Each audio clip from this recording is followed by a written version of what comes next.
Alors, bonsoir à tous. Bienvenue à cette dernière séance de l'administration 2021-2025. Donc, nous sommes mercredi le 1er octobre, les 19 heures. Alors, l'ouverture de la séance et le constat du quorum par le greffier. Le quorum est constaté, Monsieur le maire. Merci. Alors, au point 2, on a l'adoption de l'ordre du jour. Est-ce qu'il y avait des modifications? Effectivement, par rapport à l'ordre du jour présenté vendredi en ligne, premièrement, vous remarquerez que le point 11 a été changé et a été ramené au point 3 de l'ordre du jour, soit auparavant de la période de questions. Celui que vous avez en main, il est tout à fait conforme à ce qui se passera ce soir.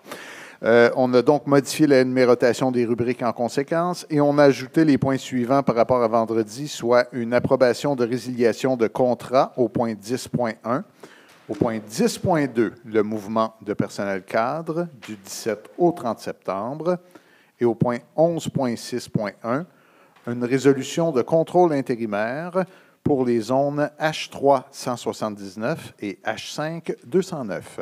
Merci beaucoup. Donc, un proposeur, un appuyeur. Ça me fait plaisir pour une dernière fois de proposer l'ordre du jour, Monsieur le Président. Merci beaucoup. Appuyé par? Martine Roux, j'appuie. Merci. Alors, on s'en va à la période de questions destinées au public. On commence avec celle en ligne. Pardon, Monsieur le maire, l'intervention des membres du Conseil a été placée au préalable. Ah oui, avant la période de questions. Mes excuses, je pensais que c'était après. Alors, ce soir, nous avons 3 conseillers qui ont pris la décision de ne pas se représenter, tous pour de très bonnes raisons. Donc, ils vont nous manquer. On parle de Martine Gendron, de Joubert Simon et de Bernard Landreville qui ont fait un travail exceptionnel les 4 dernières années pour vous représenter fidèlement au conseil municipal. Et bien sûr, ils voulaient prendre quelques minutes pour s'exprimer en cette dernière séance du conseil. Alors, Madame Gendron. Mon micro a décidé de me lâcher pour une première fois. Mais on est débrouillardes. Alors, chères citoyennes et citoyens du District 9, chers collègues, chers employés de la Ville de Repentigny et chers partenaires, c'est avec une grande émotion que je prends la parole aujourd'hui, alors que s'achève un 2e mandat comme conseillère municipale de Repentigny pour le District du Boisé. Un nouveau défi professionnel dans mon champ d'expertise m'a été offert et je serai moins présente au quotidien à Repentigny. Comme on sait, une ville ne dort jamais. 24 sur 24, 7 jours sur 7, tout peut arriver dans une municipalité. J'ai donc pris la décision de ne pas me représenter et d'accepter ce nouveau défi professionnel. Ce soir, je tiens à vous dire merci. Merci aux citoyennes et citoyens de mon district, François, entre autres, mes autres amis, là, que j'ai oublié le nom. Alors, vous m'avez accordé votre confiance à 2 reprises et ça m'a permis d'interpeller vous m'avez toujours interpellé avec franchise, intérêt et respect.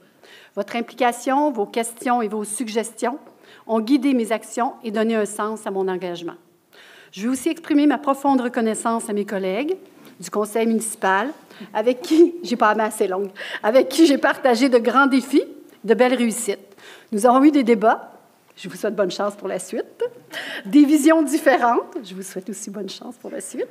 Mais selon moi, c'est toujours avec le respect d'un objectif commun, faire de Repentigny une ville plus humaine, plus innovante et plus inclusive.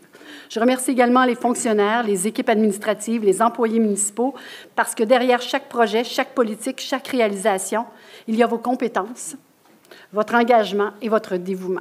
Vous êtes les véritables artisans du progrès au quotidien. Alors, je vous remercie. Au cours des 4 dernières années, j'ai eu le privilège de porter et de contribuer à plusieurs dossiers qui me tiennent particulièrement à cœur. Les saines habitudes de vie. J'ai eu l'honneur d'être la porteuse de ce dossier. L'élaboration de cette nouvelle politique des saines habitudes de vie est un outil essentiel pour favoriser la santé, le bien-être et la qualité de vie des familles, des aînés et de l'ensemble de notre communauté. Je souhaite longue vie à cette politique audacieuse dont je suis très fière. Nous avons d'ailleurs remporté le prix Distinction Santé durable, catégorie municipalité, qui a été remis par l'Association de santé publique du Québec en décembre dernier.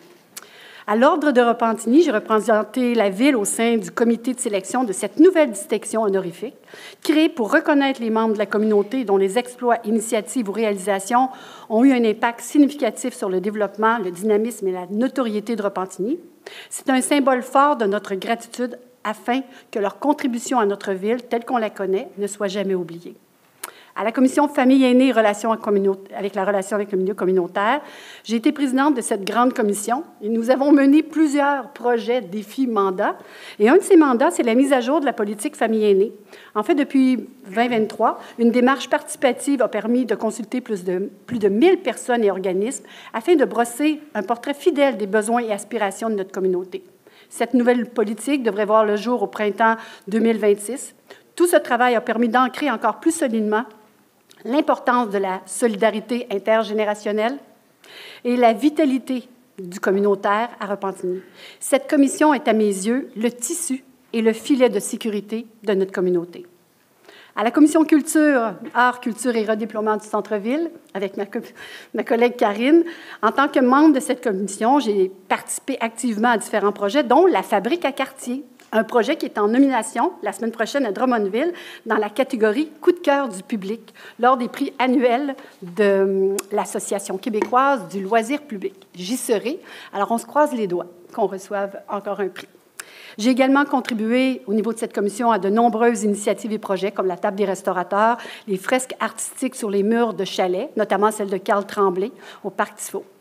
Je demeurerai toujours une fervente défenseur de nos bibliothèques, ce lieu vivant et créatif qui, par leur dynamisme et leur accessibilité, accompagnent chacun à toutes les étapes de leur vie. Fondation d'une collectivité forte, elle renforce le tissu social et culturel de notre communauté. Tous ces projets au niveau de la culture m'ont profondément touchée, car la culture est à mes yeux un puissant vecteur de rassemblement, d'inspiration et de développement collectif et de santé mentale. À la Commission des saines habitudes de vie, où est-ce que Joubert Simon était le président, j'ai pu constater à quel point les enjeux et les besoins sont quotidiens et nombreux. L'entretien et le développement de nos plateaux sportifs, de nos parcs et de nos espaces de loisirs représentent des défis constants, car ils doivent répondre aux besoins variés de la population, permettre aux familles, aux jeunes, aux aînés et aux sportifs de vivre pleinement selon les principes de saines habitudes de vie. Ces infrastructures sont au cœur de notre qualité de vie, de notre santé et de notre vitalité collective. Alors, longue vie, c'est tout un défi créatif que d'avoir cette commission. En conclusion, aujourd'hui, je tourne une page importante de mon parcours public. Je quitte la vie politique municipale, mais je garde avec moi une immense fierté et une gratitude sincère. Ensemble, nous avons semé des graines qui continueront, je l'espère, de porter leurs fruits dans les prochaines années. Je tiens à souhaiter une bonne chance aux prochaines élections, aux prochains élus, en espérant de tout cœur qu'ils auront à cœur de poursuivre ces dossiers essentiels pour la qualité de vie et l'avenir de notre communauté. De tout cœur, merci pour ces années de confiance, de collaboration et de partage. Merci beaucoup, Martine.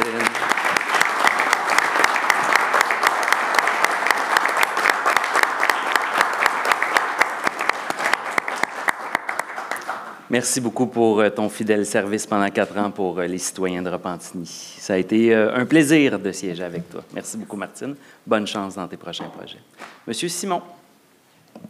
Merci, Monsieur le Président. Désolé pour ma voix, j'ai une petite grippe ou un petit rhume là, qui se termine. Entre autres aussi. Alors, Mesdames, Messieurs, chères citoyennes et chers citoyens, ce soir, en effet, a une portée particulière pour moi. C'est en effet ma dernière séance du conseil municipal, à titre de conseiller. C'est la fin d'un mandat, mais non la fin d'un engagement. Celui-ci demeurera entier, vivant et indéfectible envers notre communauté. Élu en 2021, j'ai eu l'honneur de devenir le premier élu issu de la diversité à Repentigny et le premier conseiller municipal de la communauté afrodescendante.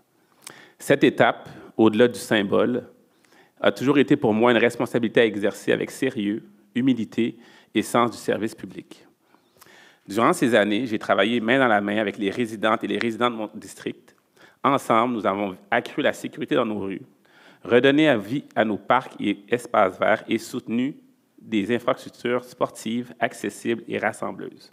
Pensons en effet au nouveau terrain de basket-ball à Frédéric-Coiteux et à la piste multifonctionnelle sur le boulevard Basile-Routier. Ce sont là des réalisations dont nous pouvons collectivement être fiers, car elles portent la marque d'un travail partagé entre citoyens, organismes, services municipaux et partenaires. Mon implication au sein des différentes commissions m'a permis de contribuer à des décisions structurantes en matière de loisirs, de culture et de développement. À chaque étape, j'ai cherché à défendre l'intérêt général, à bâtir une ville inclusive et à échelle humaine et à faire de la participation citoyenne un réflexe plutôt qu'une exception. Il est aussi important de se rappeler que notre mandat dépasse les projets et les infrastructures. Les événements tragiques, comme le meurtre d'un jeune de 15 ans à Longueuil, nous rappellent l'urgence d'agir en prévention et en solidarité. Le visage de Repentigny change. Nous devons continuer à être prudents dans nos interpellations policières et ne pas confondre un regroupement d'adolescents avec un gang de rue. C'est une question de respect, de justice et de confiance envers toute notre jeunesse. La sécurité publique et la dignité doivent avancer de pair. Je quitte mes fonctions avec le sentiment du devoir accompli et une immense gratitude. Merci aux citoyennes et aux citoyens pour votre confiance. Merci à mes collègues pour leur collaboration exigeante et constructive. Merci aux partenaires sportifs que j'ai accompagnés ces 4 dernières années, aux organismes communautaires, aux équipes municipales et à toutes celles et ceux qui, souvent, dans l'ombre, font avancer notre ville. Je veux aussi m'adresser directement à notre jeunesse et plus particulièrement à la jeunesse multiculturelle québécoise. Je resterai votre voix. Mon engagement se poursuivra pour que vous ayez accès à des milieux de vie sécuritaires, à des espaces où vous exprimez, à des opportunités de mentorat, des stages, d'entrepreneuriat, de sport et de culture. Je continuerai de promouvoir l'inclusivité, la lutte contre les discriminations et le dialogue constant entre institutions et jeunesse. À celles et ceux qui représentent l'État et nos partenaires institutionnels ici présents, je tends la main pour poursuivre ce travail de co-construction. Faisons de Repentigny un laboratoire d'inclusion, de prévention et d'innovation sociale à la hauteur des aspirations de nos jeunes. Enfin, permettez-moi quelques remerciements personnels. À Kevin Buteau, pour cette rencontre fortuite au golfe de Lanaudière en 2020, qui a changé mon trajectoire de vie. À Jennifer Robillard pour avoir porté le dossier du Vivre ensemble avec constance depuis le début de son engagement politique. Et finalement, à Nicolas et Bob Dufour pour leur confiance indéfectible. Ceci n'est donc pas un au revoir, mais un à bientôt.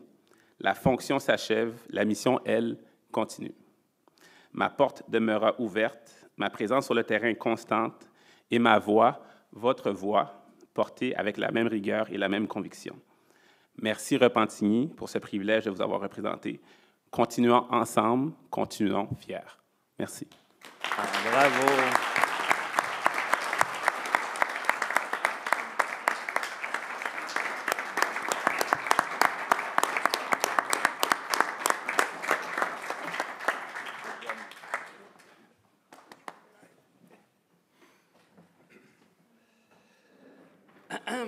Bon, ça commence dans les émotions, mais un immense merci, Joubert. Tu auras été une source d'inspiration les 5 dernières années, parce qu'on a commencé en 2020.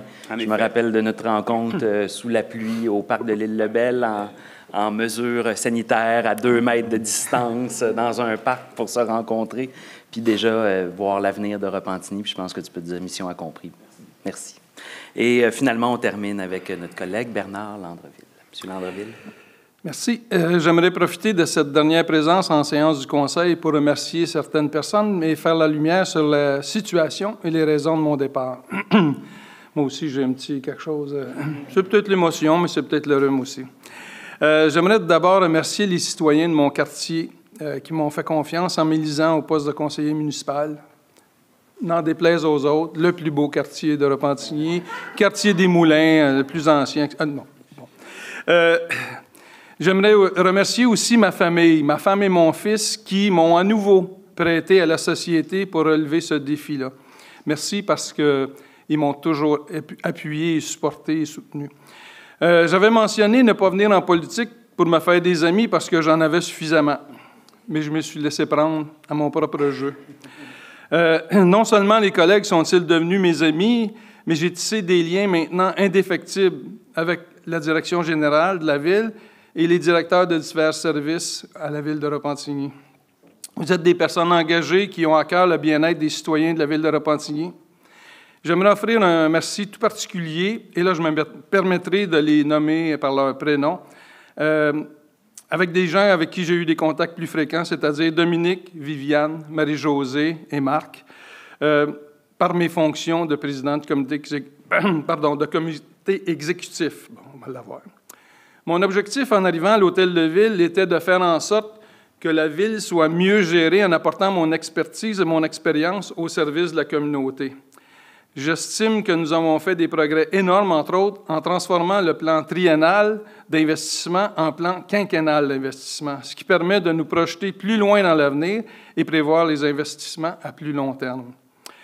Nous avons aussi devancé les appels d'offres de plusieurs mois, ce qui a fait en sorte de baisser le prix des soumissions, les carnets de commandes des entrepreneurs étant moins bien remplis. Depuis 2021, le coût de la vie a augmenté de plus de 22 % partout au Québec, mais les taxes à Repentigny n'ont augmenté que de 10,1 %. Voilà un bel exemple de rigueur budgétaire et d'un effort concerté de toutes les parties, que je remercie. Bref, j'estime que nous avons rempli notre mission et que je peux partir la tête haute. J'aimerais ici ouvrir une parenthèse pour clarifier les raisons de mon départ et faire taire une fois pour toutes les deux oppositions qui se complaisent à répandre des faussetés sur mon compte et celle de notre équipe. Je quitte parce que pour une fois dans ma vie, je me suis choisi. Un point, c'est tout. Il n'y a pas de bisbille dans nos rangs, il n'y a pas de chicane interne, c'est de la foutaise. En passant, quelle belle ironie de voir nos deux oppositions qui ont été à couteau tiré depuis des décennies et qui se détestent depuis toujours, unir leurs forces ou leurs faiblesses afin de s'opposer à l'équipe en place, c'en est pathétique. Étant qu'à y être, j'invite les deux chefs de l'opposition, parce qu'ils sont toujours chefs de leur parti, malgré qu'il y a une nomination d'un candidat à la mairie, à cesser de faire de la petite politique des années 50, en mentant, en calomniant et en répandant des faussetés et des demi-vérités à tout vent. Ça a peut-être fonctionné au sud de la frontière, mais les Québécois, particulièrement les Repentignoises et les Repentignois, ne sont pas dupes de vos manœuvres à la limite de la diffamation. Fin de la parenthèse. Finalement, j'aimerais remercier les élus avec qui j'ai partagé les 4 dernières années, je devrais dire les 5, au caucus, celles et ceux avec qui j'ai siégé sur les diverses commissions dont on a parlé tout à l'heure. Un merci particulier à mes collègues du comité exécutif, Normand Urbain, mais surtout à Martine Roux qui m'a aidé à passer à travers des moments plus difficiles. Merci, Martine. En terminant, j'aimerais saluer le courage d'un homme qui n'a pas eu peur de s'entourer de personnes fortes de différents horizons qui pouvaient le challenger, voire le mettre au défi parfois, le maire Nicolas Dufault, que je peux maintenant et pour toujours appeler mon ami.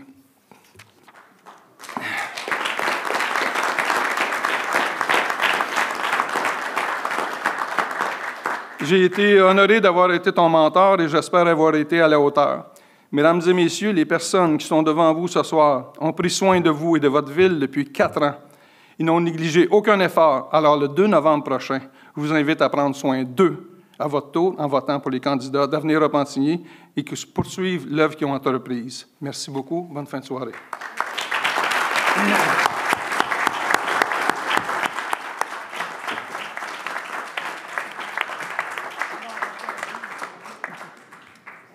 Merci beaucoup, Bernard. Ton éloquence va nous manquer au conseil.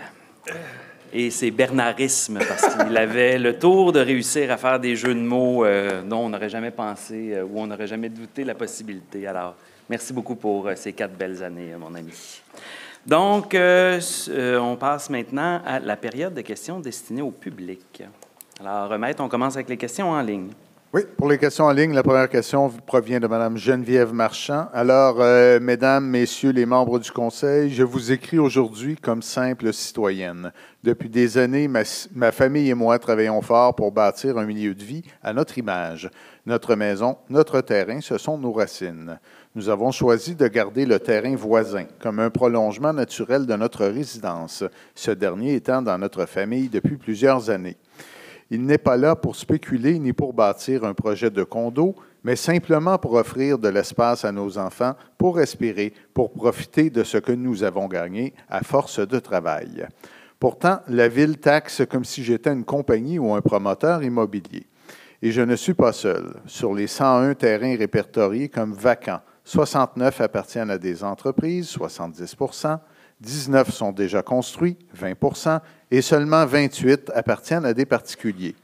Parmi ceux-ci, plusieurs sont déjà en projet de construction.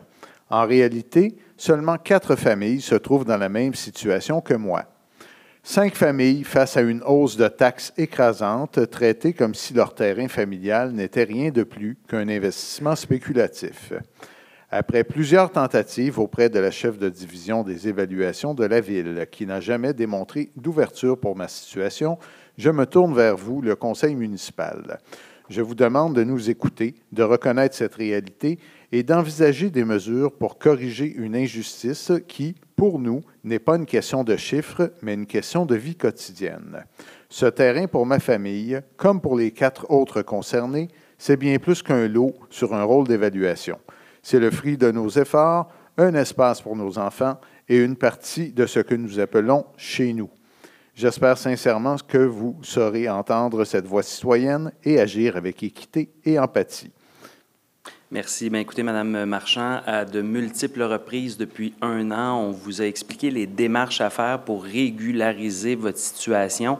Votre conseiller, M. Mars, vous a parlé, je vous ai parlé personnellement, nos équipes, et je vais laisser Maître Giard vous réexpliquer parce qu'il y a des solutions dans votre dossier.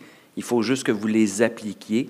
Donc, et nous, au niveau, et on va vous réexpliquer encore une fois les mêmes solutions qu'on vous propose déjà depuis plus d'1 an. C'est des démarches assez simples à faire pour régulariser votre situation et atteindre l'objectif que vous visez. Maintenant, du côté de la Ville, je vous l'ai déjà mentionné, les terrains vacants pour nous va toujours être, parce qu'on a très peu de types d'outils fiscaux. Les municipalités, ce n'est que la taxation foncière qu'elle a comme modèle de financement pour ces investissements, ces infrastructures, ces projets. À Repentigny, on sait que c'est plus de 75% des taxes qui sont dans le résidentiel. On a très peu de taxes commerciales, de taxes industrielles et de taxes de terrains vacants. Et quand on a un taux de taxation, les 4 que je viens de vous nommer, on ne peut pas y aller sur des terrains particuliers. Quand on édicte un taux de taxation pour le résidentiel, c'est le même montant au 100 $ pour toutes les résidences. Quand on le fait pour le commercial ou l'industriel, il y a le commercial où on a fait une variation là, pour ceux qui sont à 1 million et plus et 1 million et moins, mais on a très peu d'outils, notamment pour les terrains vacants.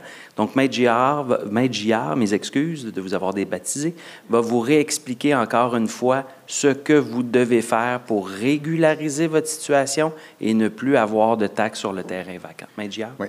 Alors, il faut démarrer avec le principe que l'évaluation foncière, ce n'est pas politisé et les élus municipaux n'ont aucun contrôle sur l'évaluation foncière. L'évaluation foncière dépend de la loi sur la fiscalité municipale et son application par un évaluateur agréé indépendant qui ne peut pas être aux ordres du conseil pour une raison très simple. Rendu là, ça deviendrait trop simple de taxer qui on n'aime pas et ne pas taxer ceux qu'on aime. Hein? Essentiellement, c'est pour ça que ça a été fait dans le temps de cette façon-là.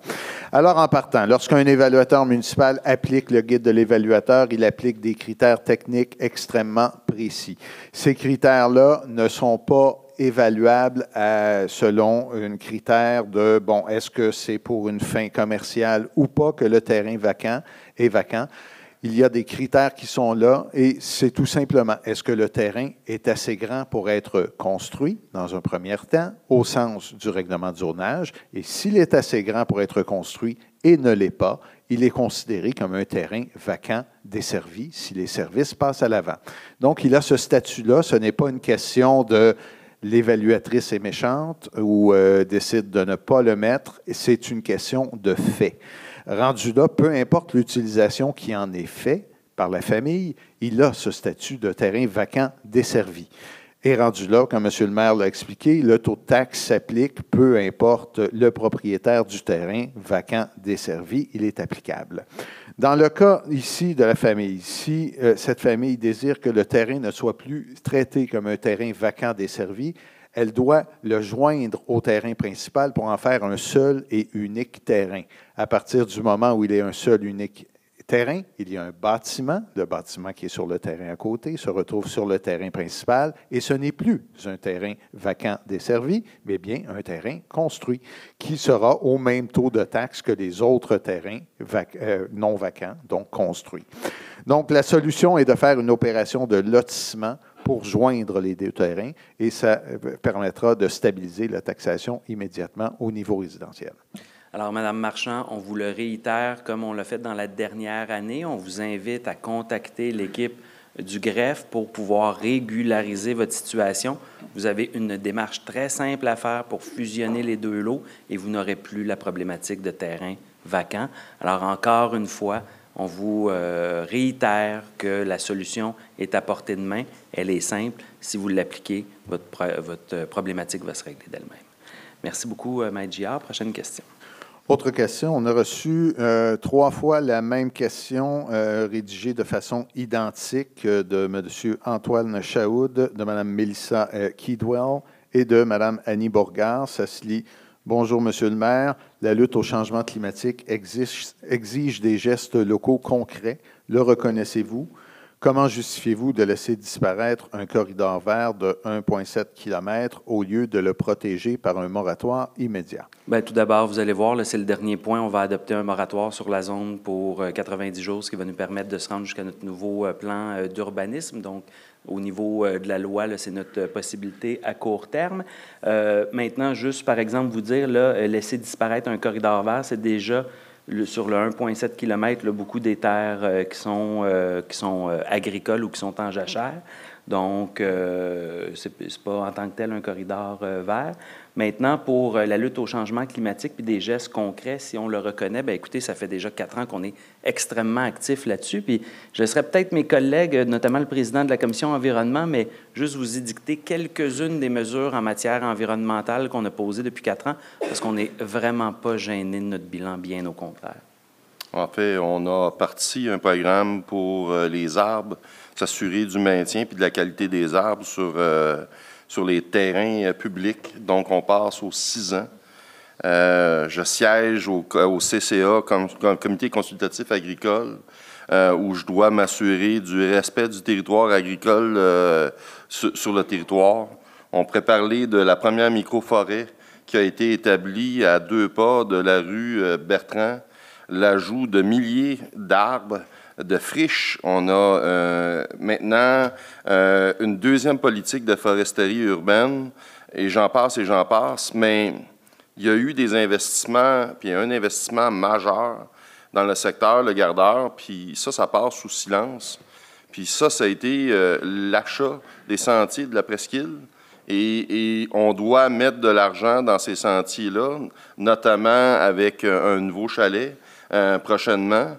Et le premier but de l'achat de ce terrain-là, c'est pas la villégiature, c'est la conservation. Alors, on doit comprendre que la ville, elle fait déjà sa large part, et dans le but, puis des fois, quand on nous amène dans un banc des accusés, quand on fait du développement, je suis producteur agricole moi-même, biologique. Je veux pas qu'on étale puis qu'on s'en aille sur les terres dites qui sont zonées agricoles.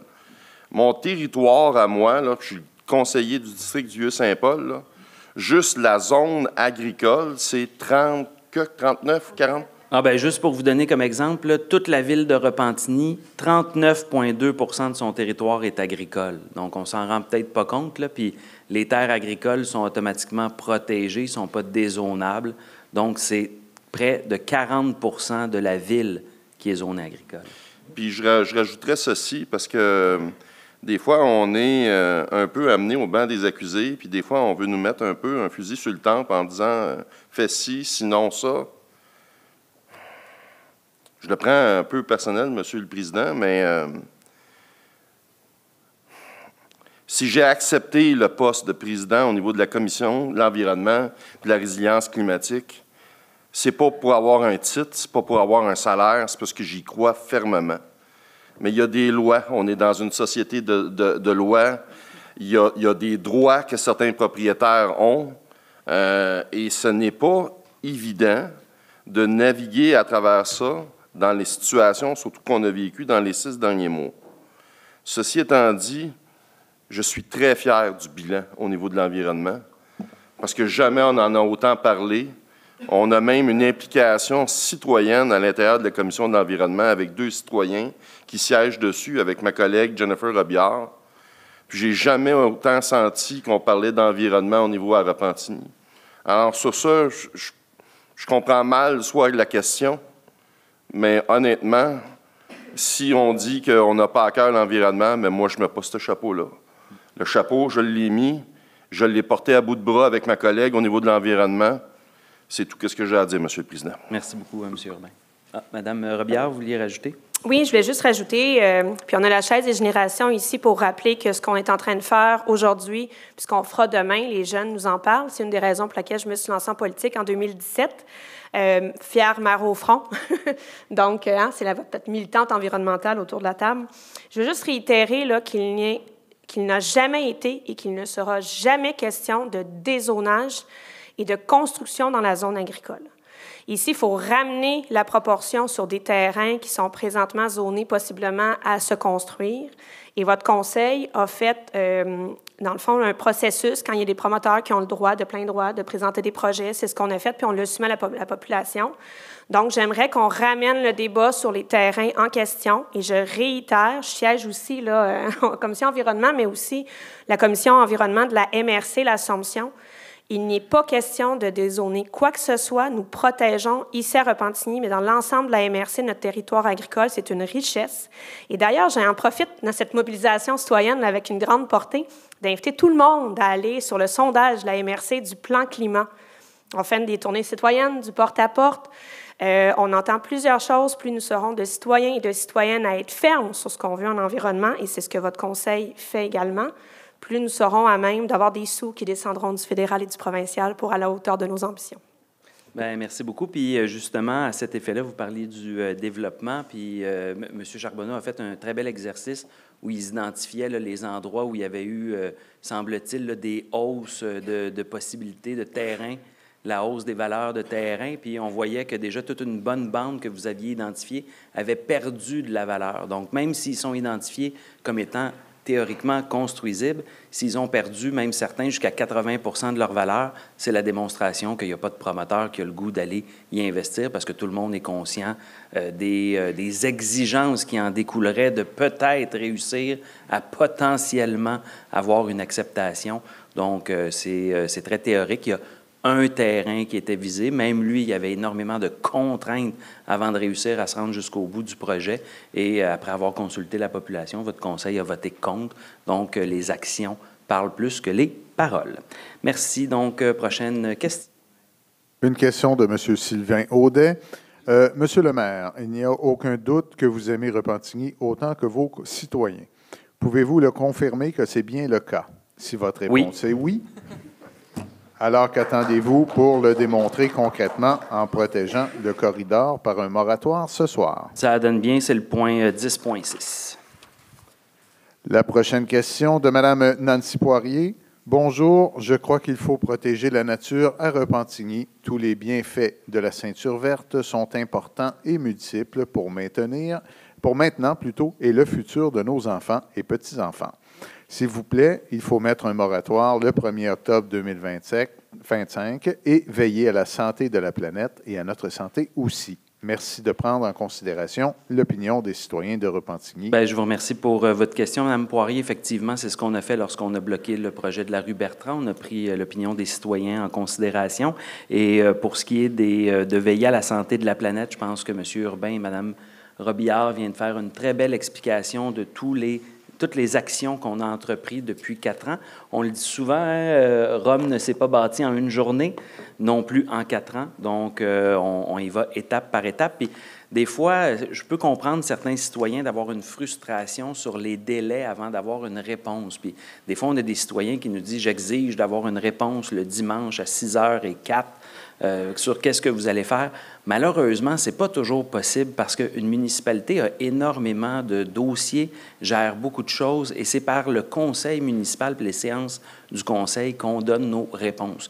Donc, je sais que parfois, ça peut être frustrant parce que des citoyens se disent « Bien, je vous ai posé une question, j'ai toujours pas de retour », mais parce que c'est pas toujours dans notre possibilité de revenir rapidement. Et je prends par exemple l'histoire du moratoire, là, qui est notre point 10.6. Il y avait beaucoup de vérifications à faire parce qu'on parle tout de même de terrains qui sont des propriétés privées. Quand on commence à jouer dans les propriétés privées des gens, on est exposable à des poursuites. Si on veut, par exemple, faire des expropriations pour acquérir les terrains, on peut tomber facilement dans des frais d'avocat de 100 000 et plus, et on peut être poursuivable et on peut perdre en cours, même si on tente de faire des expropriations. Alors, malheureusement, la vie municipale n'est peut-être pas toujours aussi facile que ce qu'on pense. Nous aussi, des fois, si on avait une baguette magique, on aimerait ça donner un coup, régler une problématique. Malheureusement, là, parfois, ça peut être un peu plus long et complexe. Donc, c'est la raison pour laquelle, des fois, même si on nous dit qu'on veut une réponse le dimanche à 6h04, ça se peut que ça aille au lundi ou au mardi. Monsieur Urbain, vous avez... J'aimerais juste rajouter un point. Là, je vais parler d'une tranche de vie. La famille Urbain habite le territoire depuis environ 320-330 ans. On a commencé dans le secteur de la Seigneurie, dans le district de mon collègue Raymond Mars, puis on avait des terres jusqu'à temps qu'à un moment donné, Repentigny se fonde. Et ça s'est développé, puis on a dû déménager. C'était des terres agricoles. Alors, on a déménagé sur ce qui était autrefois la rue Notre-Dame, dans l'endroit où on a été exproprié, où c'est devenu General Dynamics. Alors, on a été forcé de déménager, de s'en aller de là. Ça a amené du développement incroyable à Repentigny, puis à Le Gardeur, qu'est-ce qui en est suivi. Puis on a acheté des terrains là où se trouve maintenant le McDonald's à Le Gardeur. Les terres de la famille vont jusqu'à l'école L'Horizon. Il n'y a rien de pire que quelqu'un qui aime la terre de devoir à déménager. On n'a pas besoin de me prouver ou de me demander, en quelque part, si j'aime la terre, si j'aime l'environnement. Je vous le dis, j'en lis dans mes tripes. Je m'ennuie parce que je fais une campagne électorale puis je voudrais être à l'Érablière avec ma scie mécanique puis mon tracteur. Mais ceci étant dit, des genres de questions de même, des fois, ça devient un petit peu tendancieux par rapport à l'intérêt. Moi, je n'ai jamais vu un conseil aussi vert avoir autant d'intérêt à vouloir inclure, puis ça se voit dans les PPC-moi, où ce que là, on demande à des gens de planter des arbres, à parler de récupération d'eau. Et donc, tu sais, je vous demande juste, là, si vous voulez avoir un conseil de ville qui est comme ça, là, qui va répondre à vos questions, qui ont vos intérêts à cœur, il faut juste faire attention dans la manière qu'on pose des questions. J'ai dit. Merci. Prochaine question.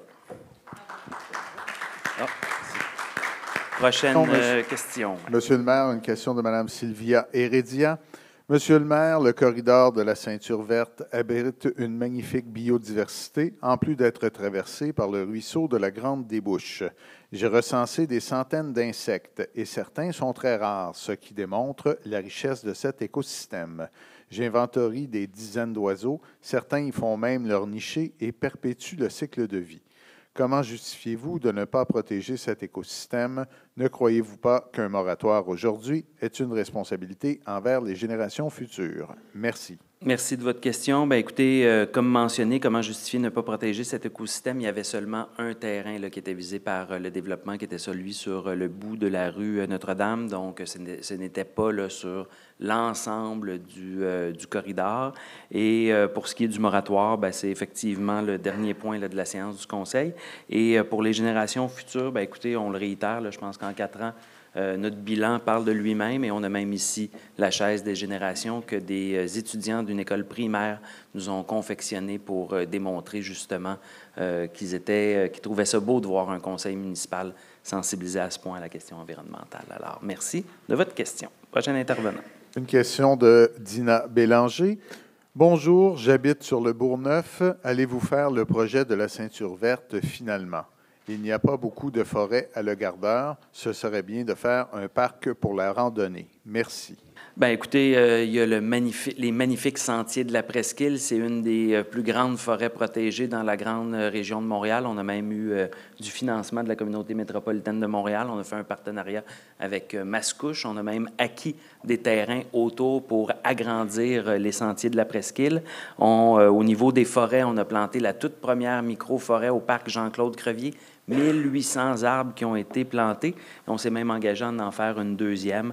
Alors, je pense qu'en matière d'arbres, notre administration a fait le travail. Ceci dit, par exemple, je le réitère, une terre agricole n'est pas une terre à bois. On ne peut pas planter une forêt dans une zone qui est une terre agricole. même le CPTAQ, même si ça semble environnemental de planter des arbres, de la façon que les lotissements sont faits et les lois, on ne peut pas convertir une terre agricole en terre à bois. Quoique, et là, on aurait des débats avec l'UPA, mais on encourage souvent les agriculteurs à planter des arbres dans certains secteurs de leur terre agricole là, pour favoriser la résilience climatique. Mais ceci dit, c'est ça, on ne peut pas faire une folle en tant que telle. Donc, j'espère que ça répond à votre question.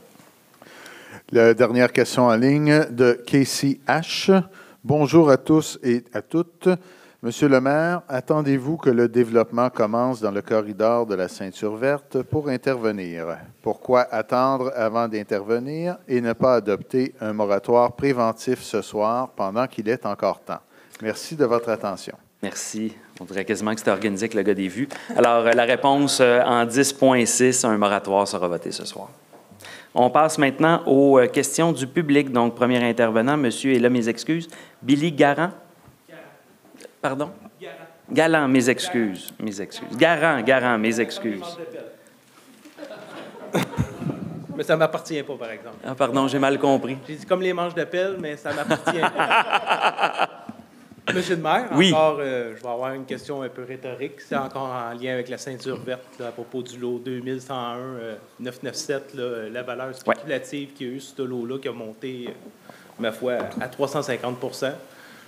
Effectivement, là, selon l'ordre du jour, j'ai vu la question 10.6, fait que je m'attends à ce que ça soit répondu ce soir avec le moratoire de 90 jours. Oui, puis, tu sais, juste vous dire, par exemple, là, de la spéculation, même sur des terres agricoles, puis je vais vous donner un exemple, là, ça a été un gros sujet il y a à peu près une quinzaine d'années au Saguenay-Lac-Saint-Jean. Il y avait des terres agricoles, puis il y avait des compagnies puis des investisseurs chinois qui achetaient les terres agricoles et ils faisaient... Hein? Saint-Hyacinthe aussi, oui, exact. Puis ils faisaient monter les prix. Et à la fin, les terres n'étaient pas plus dézonées. Fait que ça, c'est sûr qu'il y a une question de libre marché. On est dans une économie capitaliste puis dans un état de droit.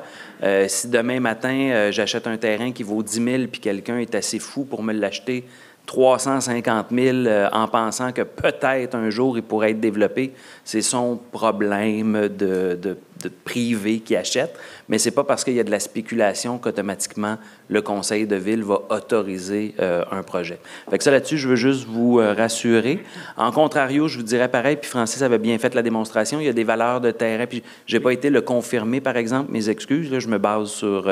c'est rare que je fasse ça, mais je me base sur vos données en toute bonne foi. Non, je sais, mais je n'ai pas été les voir moi-même, c'est dans ce sens-là que je voulais le dire. D'habitude, je contre-vérifie pour être sûr de mes propos, mais il y a des terrains qui sont zonés blancs et pourtant la valeur a baissé. Bien, c'est sûr que là, on peut se dire que c'est parce qu'il n'y a pas grand promoteur qui aurait le goût d'acheter ça.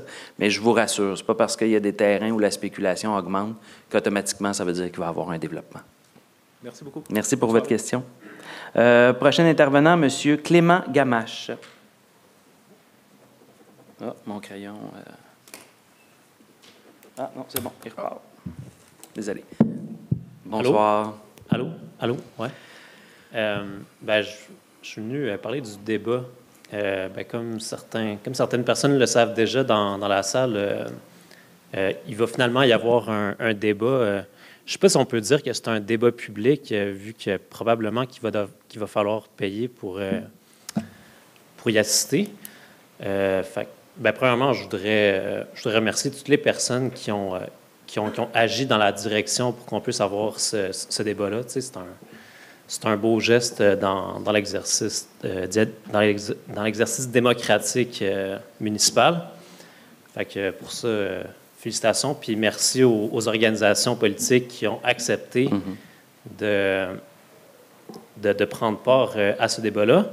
Maintenant, comme je viens de le dire, je trouve ça déplorable qu'ils fassent que ça s'enligne pour qu'on doive payer pour assister comme au débat. Tu sais, je sais qu'il y a du monde qui ont la capacité de payer ça, mais le fait que ça va être payant, ça va quand même faire en sorte que du monde ne va pas y assister.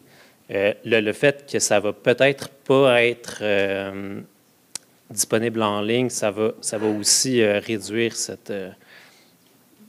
le fait que le monde va y assister. Puis je voudrais aussi mentionner que ça a été difficile de faire passer toutes les organisations politiques, sans vouloir pointer des gens du doigt, à participer à ce débat-là. Puis un des arguments qui est sorti plusieurs fois, c'est que personne écoute le débat quand il y a comme un débat. Puis ce qu'on m'a dit, c'est qu'il y a 4 ans, quand il y en a eu un, bien, il y avait, je pense, en dessous de 40 personnes qui avaient assisté. Puis, fait que là, je trouve que ça fragilise ce processus démocratique qu'on a d'avoir droit à un débat à Repentigny. Alors, ma question, c'est qu'est-ce que vous pouvez faire? Qu'est-ce que nous, on peut faire? C'est quoi la prochaine étape pour qu'on puisse avoir un débat public le plus accessible possible? Bien, je vous remercie énormément pour votre excellente question parce que je suis totalement à la même place. Je ne veux pas embarquer dans la partisanerie parce que ça reste pareil une période de questions. Et puis, mais c'est sûr que notre formation, dès le départ, on a proposé la tenue d'un débat parce qu'on y croit. C'est à travers le choc des idées qu'on est capable de voir les meilleures solutions, les meilleures propositions. Puis ça reste pareil un exercice important. Je sais qu'il y avait des gens qui étaient critiques en disant « Ah, quand il y a des débats, c'est juste de la chicane ». Mais en même temps, ça permet aussi de voir le tempérament puis la force de caractère des gens qui se présentent. Quand on a un débat, quand on est maire, on doit confronter le gouvernement, on doit des fois confronter des citoyens, des promoteurs, on doit confronter des fois même de nos fonctionnaires parce qu'on veut s'assurer, c'est rare, mais parce qu'on veut s'assurer que nos projets passent. Donc, il faut des gens qui ont la capacité de débattre puis qui sont prêts, s'ils ont des convictions puis des idées, bien, qui sont capables d'aller les exprimer et de les confronter. C'est la base. Maintenant, tout doit se faire en respect, mais c'est la base même de la démocratie. Maintenant, la Chambre de commerce a organisé un débat, c'est bien. Est-ce qu'il devrait y avoir un débat organisé par les citoyens? J'y crois. Je sais qu'il y a un groupe citoyen là, qui s'est formé. En tout cas, on a vu une page là, sur Facebook où on demande qu'il y ait des débats, un débat public. Puis moi, je pense qu'on peut très facilement, les deux partis politiques, parce qu'on n'est pas 50 en plus, on est 2, je pense qu'on est capable de s'asseoir puis de trouver un lieu, 1 heure. Moi, je lance l'invitation à l'autre formation politique. On est prêt à débattre n'importe où, n'importe quand, à n'importe quelle heure. Puis je pense qu'on peut facilement trouver une association.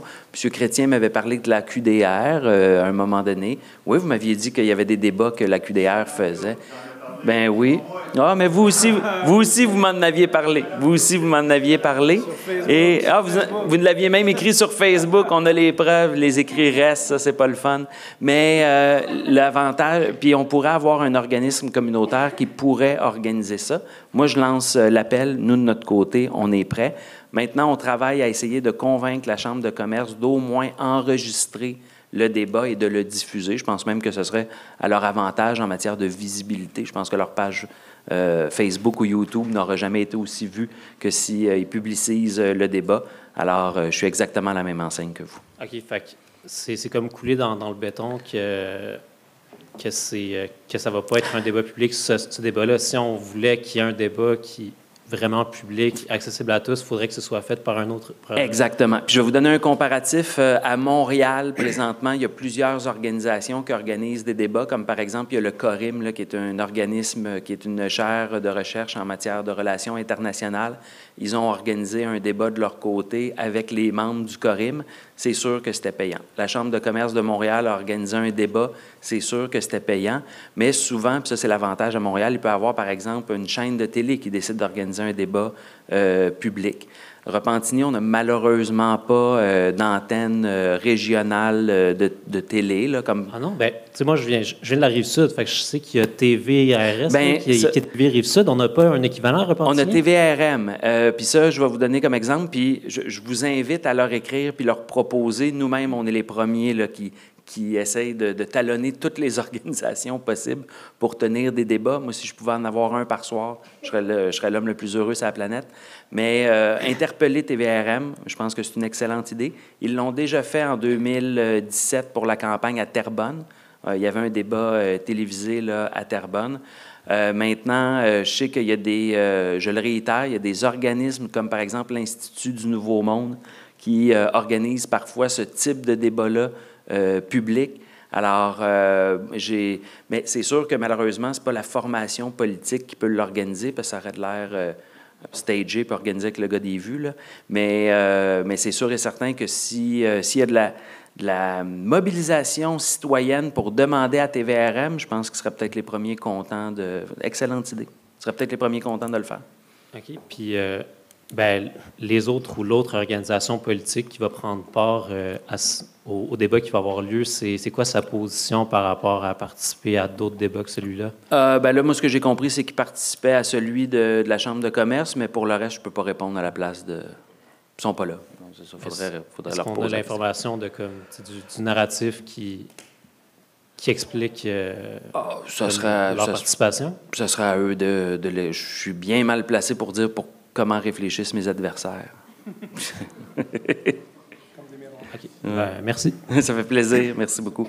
Mais, M. Gamache, je vous réitère, TVRM, puis je sais qu'on a des citoyens qui sont mobilisés puis mobilisants. Ça pourrait peut-être être une belle action, ça, de demander à TVRM d'organiser un débat. Prochain intervenant, M. Yves Lebrun.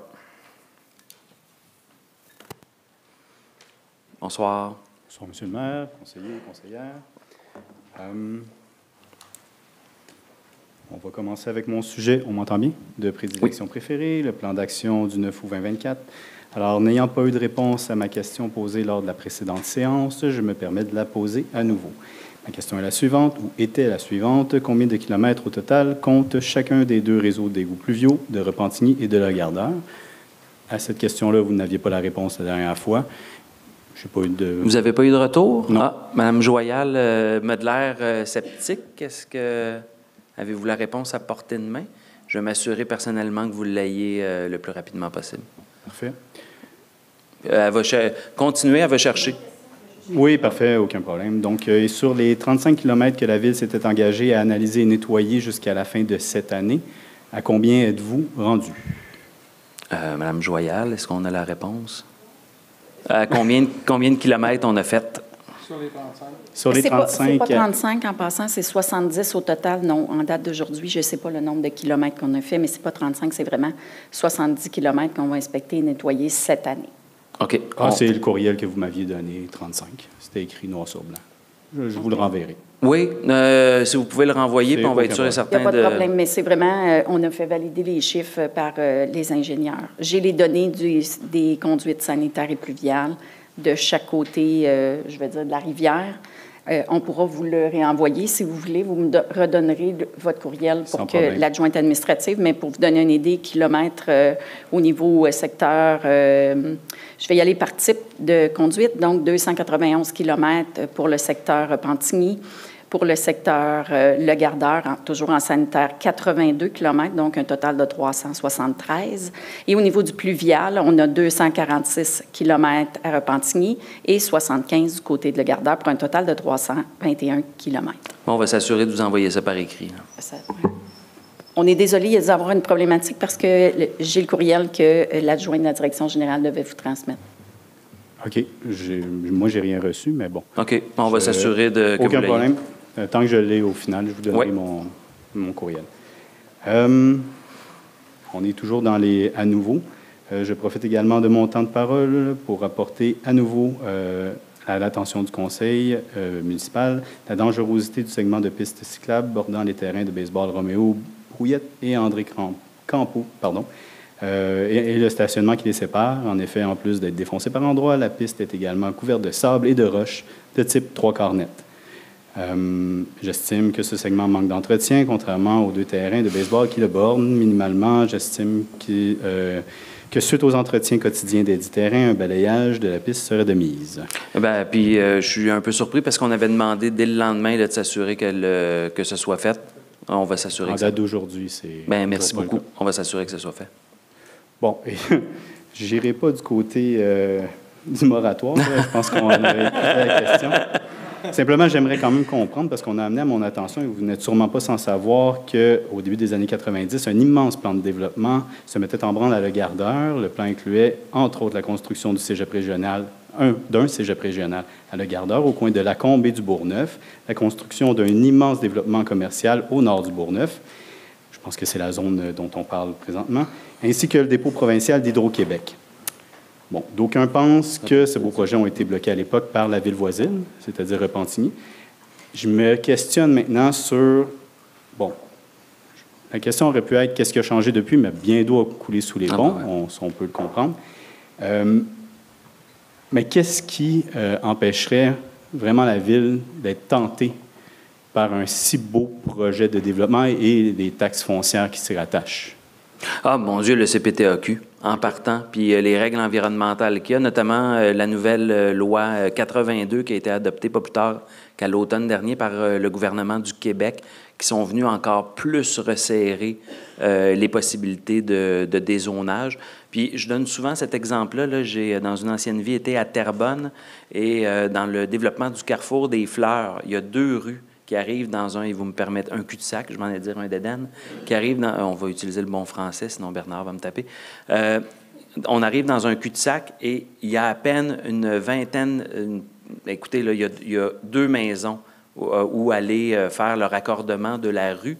C'est en pleine terre agricole. Ça fait 15 ans que la Ville fait une demande année après année au CPTAQ pour juste aller terminer la boucle, faire la boucle. Même le propriétaire de la terre agricole est d'accord parce que c'est un coin de sa terre qu'il n'utilise pas et c'est refusé depuis 15 ans. Les taux de succès au CPTAQ, là, c'est de succès de dézonage, là, c'est à peine du 5 %. Puis je suis peut-être même généreux, là. Donc, aujourd'hui, là, avec notre compréhension de la souveraineté alimentaire, des besoins de garder les terres agricoles, réussir à faire ça, là, bonne chance. Puis je vais vous donner un exemple. Quand vous allez complètement dans l'est, mon Dieu, je cherchais, quand vous allez dans l'est de Le Gardeur vers l'Assomption, justement là, avec la piste cyclable puis la fin de Le Bourgneuf, vous avez plusieurs petites rues dans le secteur, notamment à M. Buteau. Vous avez plusieurs rues qui finissent en cul-de-sac. Oui. Et le terrain qui est là, c'est un propriétaire privé qui, depuis des années, veut le développer. Il est venu nous rencontrer, il a rencontré la CMM, il a rencontré à peu près tout le monde. On lui a tout dit, on te souhaite la meilleure des chances. Ça n'arrivera jamais, jamais. Et pourtant, tout était prêt. Tu sais, quand vous regardez sur Google Maps ou à vue aérienne, les rues sont là, les aqueducs sont là, tout est prêt pour que demain matin, il y ait un développement. Mais je suis prête à parier ma chemise, ma famille, ce que vous voulez, là. Mais c'est rare, je parie ma famille. Là. Mais désolé, papa, désolé, maman, mes excuses. Mais, puis ceux qui savent à quel point je les aime, vous voyez que si je les parie, c'est que c'est sérieux. Mais blague à part, là, jamais, ils vont être capables de développer ça.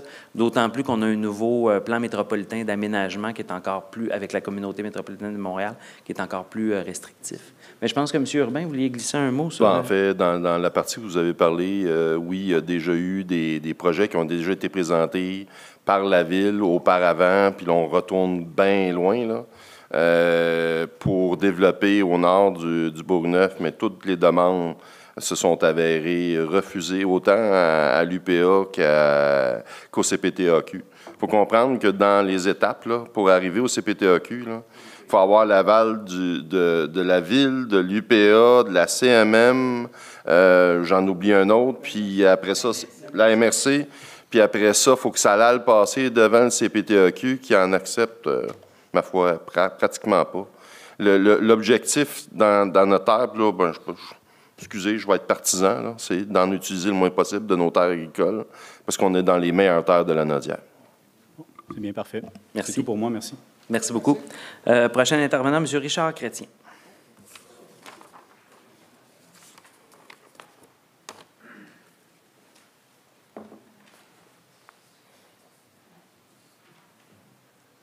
Bonsoir tout le monde. Bonsoir.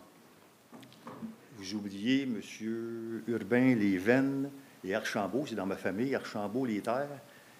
C'est aussi, il était assez important dans le secteur. Peut-être avant de poser ma question, j'aimerais vous inviter, ceux qui ne savent pas, je suis membre de la QDA, l'Association québécoise de défense des droits Des retraités. De l'Assomption. Et il y a une conférence mensuelle, la vie culturelle, qui va être donnée par Mme Chantal Deschamps, vendredi le 17 octobre à 9h30 à la salle Paul L'Apostole au Centre à nous, au 50 rue Touin. Pour les membres, c'est gratuit. Et pour les non-membres, c'est 3 $. Fait que vous êtes tous invités. Puis en c'est passant, gentil. effectivement, je suis influenceur. J'ai influencé pour qu'il y ait un débat, mais Mme Plouffe vous l'a demandé. Bon. Et même, on est assez prêts. Ah, ben Hey, génial. c'est le fun, hein? Let's go. Bravo. Votre question. Oui. C'est quoi déjà ma question? Ben, c'est 3 minutes 50. c'est vous qui avez demandé la parole. J'aimerais savoir les engagements de crédit que la Ville a pris pour les 5 à 10 prochaines années. Et je m'explique. Exemple, dans le parc industriel à Le Gardeur, on a un parc industriel qui a été développé. Il y a eu des engagements de crédit. Donc, c'est les taxes qui ont payé pour le développement, je crois, à moins qu'il y ait eu une entente avec l'Assomption. Je ne suis pas sûr de comprendre. La partie du parc industriel il y a une nouvelle compagnie qui sont en train de développer. Là, Vous parlez de la zone Actec. Oui. Oui, OK. Donc, il y a combien qu'il y a eu d'investissements dans ce secteur-là? Par qui? Des investissements par la Ville ou par le privé? Par la Ville? Par la Ville, il faudrait valider avec le règlement d'emprunt qui a été fait pour la rue, qui n'est pas complété d'ailleurs, est encore sur, on va dire, le ROF, parce qu'on doit bâtir un certain pourcentage avant de procéder. On parle-tu de millions? Aucune idée, parce que ça fait déjà depuis minimum 2017 que le fonds de la rue est fait. OK. 2017, donc, il y a eu des sommes d'investis là-dedans par les taxes des contribuables. Il n'y a aucun, excusez mon anglicisme, il n'y a aucun payback là, qui revient. Ben oui. Il y en a un, il y a un bâtiment qui est construit. Oui. Ben oui, mais les autres s'en viennent après. Là. Ben oui, mais Ben, en business, là, il faut que ça rapporte. Là. OK. Ma ben, deuxième question... attends, c'est exactement le but. C'est pour ça qu'on fait ça, mais tu sais, comme ça a été mentionné... Oui, pas de problème. Mais c'est juste qu'une fois qu'on ouvre une rue puis qu'il y a du développement industriel qui se fait, ça se fait pas du jour au lendemain. Puis... Ça, je le comprends très bien. Exact. Mais c'est sûr que si on fait ça, l'objectif, c'est qu'il y ait un retour sur investissement. Ça fait 8 ans là, qu'on paye, qu'on a investi là-dedans, que les taxes ont été... On a acheté, là. Ouais, voulez-vous, Mme Boissonneau... Ben non, c'est ça, exact. Non, c'est ça. Là, on parle de règlement d'emprunt qui date de 2017, c'est ça, le règlement donc, mais il n'y a pas d'emprunt. d'investissements qui ont été faits. Là. Mais On un a juste règlement payé les d'emprunt, travaux de l'époque. Non, un règlement d'emprunt ne veut pas nécessairement dire que demain matin, on s'en va à la banque. C'est que ça nous donne la possibilité d'aller à la banque puis de lever le montant. C'est comme une préapprobation. Si demain matin, vous allez à la banque pour demander une préapprobation pour acheter une maison, la banque, elle ne vous donne pas 400 000. Elle vous donne une lettre qui dit que vous pouvez emprunter jusqu'à 400 000. Il y a eu coûts. des écoutes passées là-dedans. Il y a eu de l'eau C'est ça. qui a Ça, payé on a pour ça. payé ces coûts-là, on les a empruntés, ces il y a eu coûts-là. des investissements. Donc, Oui, on s'entend. je n'étais pas là à l'époque, là, mais... C'est bon. Il y a eu des investissements dans ce secteur-là. Parfait. Deuxième question, c'est que je sais que proche d'ici, il va y avoir un hôtel. Vous étiez en l'hôtellerie, vous? Vous connaissez ça un peu? Oui. OK. On me dit ici que le terrain était Comme vendu. vous avez été au garage de la STM, puis vous êtes expert. Gestionnaire de transport. OK. On a dit que le terrain ici a été vendu. Dernièrement, j'ai eu Est-ce que le terrain a été vendu? Non, pas encore. On n'est pas passé chez le notaire. Bien, il a été vendu, mais vous allez passer chez le notaire. Ben, pas... Il a été vendu? Le montant est 1,6 million. Qui est 1,6. Il est évalué à 5 millions, c'est ça? Évaluation? Non. Non, OK. Ici, là, j'ai... Connaissez-vous Centris, Coutier? Ouais. Ici, terrain à vendre. La Ville de Repentigny est actuellement à la recherche d'un partenaire hôtelier ou d'un groupe stratégique d'investisseurs pour le développement de ce magnifique terrain de 120 000 pieds carrés. La Ville envisage également d'offrir un appui financier aux partenaires ou aux groupes d'investisseurs pour le développement de la gestion d'un établissement hôtelier de 85 à 115 unités. Oui, on le sait, c'est nous qui avons fait la... 1,6 million, il est évalué à 5 millions. Évaluation, c'est pas moi qui le dis, là, il est marqué là. Évaluation municipale, 4 991 300. Hein? Oui. Allez-y donc. Il y a des conditions qui sont dans la vente, c'est que le terrain a une problématique de sol, donc Maître Gillard serait plus... Oui, peut-être l'expliquer comme pourquoi du monde. il y a une dévaluation qui est faite, mais cette dévaluation, elle n'est pas faite aléatoirement. Non, effectivement, je vous confirme qu'il y a des rapports qui ont été produits par des firmes d'ingénieurs. Non, vous êtes correct, mais est-ce qu'on peut... Si vous posez une question, mais pouvez-vous... peux monter. Le temps est toujours arrêté. Mais est-ce qu'on peut écouter la réponse, s'il vous plaît? Maître Gillard. Alors, effectivement, le terrain est offert à un prix de 1,6 million parce qu'on a des rapports en notre possession qui démontrent qu'effectivement, la portance du terrain, bien, effectivement, c'est un jello. Donc, il y a des coûts de construction qui sont... Un jello, dans le sens qu'effectivement, il n'y a à peu près rien qui tient là-dessus. Je pense que, et là, tenez-moi pas au chiffre précis, là, mais de façon effective, je pense qu'il faut sortir à peu près 20 à 26 pieds de profond avant d'arriver à quelque chose qui tienne un peu. Alors, essentiellement, il y a beaucoup de travaux, ce qui influence nécessairement la valeur commerciale du terrain. En ce moment, la valeur, forcément, de l'évaluateur ne peut pas connaître cette donnée-là parce que l'évaluateur, lui, se base sur des transactions. Éventuellement, forcément, lorsque la transaction aura lieu, bien, forcément, l'évaluation sera revue à la baisse. Alors, à titre d'exemple, s'il y a un terrain qu'on achetait qui est contaminé, bien, ça se voit dans 1001 autres, que ce soit du privé à du privé, du public à du privé ou du privé à du public. Si on achète, à titre d'exemple, un terrain dans l'est de Montréal, mais qu'il y ait une évaluation de 4 millions, ça se peut que le prix de la valeur à la fin, à l'achat, ça soit 1 million, parce que l'acheteur dit au vendeur, « Écoute, j'ai pour 3 millions d'investissement à faire pour décontaminer, fait que j'achèterai pas ton terrain 4 millions puis mettre 3 millions de plus, on va être rendu à 7, fait que je te l'achète 1 million puis on revient à peu près à la même chose. » C'est tout à fait commun puis normal. Quiconque a fait des transactions immobilières dans sa vie, c'est ça. Fait qu'il faut descendre 26 pieds pour rebâtir 85 exact. unités. OK. Vous avez envoyé un communiqué à un moment donné, vous avez dit, et je vous cite, nous avons procédé à des coupures stratégiques de 3,4 millions, notamment dans l'achat d'équipements, les honoraires professionnels, certains projets d'infrastructure, sans compromettre les services essentiels. C'est les projets d'infrastructure qui ont été coupés pour 3,4 millions, je ne sais pas combien de millions, là, ça représente quel projet? Bien, écoutez, vous me sortez un communiqué de 2023 à peu près, là. On retournera voir, là, mais à chaque année, dans nos budgets d'opération, on fait des évaluations. Puis il y a des projets qu'on coupe parce qu'on se dit que financièrement, on n'a pas l'argent, des projets qu'on voulait faire, des réinvestissements dans des parcs, qu'on se dit, bon, on ne le fera pas cette année parce qu'on n'a pas l'argent, puis il faudrait taxer les citoyens plus que ce qu'on a fait. Fait qu'on reporte le projet à 1 an, 2 ans, 3 ans. OK. Vous savez que la loi... Il vous reste 10 secondes, M. Chrétien. Oui. La loi 122, vous la connaissez? Oui. OK. Donc, le gouvernement vous a donné des marges, plus d'autonomie, mais aussi, en retour, là, désormais, là, la population a un droit de regard sur certains engagements de crédit de leur municipalité. Désolé, votre temps est écoulé, M. Chrétien. Bien, je vais revenir au prochain conseil. Ça va sûrement changer un peu, je ne sais pas. Mais, on verra. Bonne chance. Merci. Alors, Madame Gertrude Charbonneau. Bonsoir. Bonsoir. Peut-être juste parler plus proche du micro, s'il vous plaît. En fait, le mois passé, quand je suis venue à la rencontre du conseil, j'avais posé la question si vous aviez dézoné du terrain. Oui, puis on a eu la réponse. C'était juste du côté de la MRC, là, puis il y a eu une remise à ce qu'étaient les vieilles lignes à l'époque. Et pourquoi? Pourquoi ça?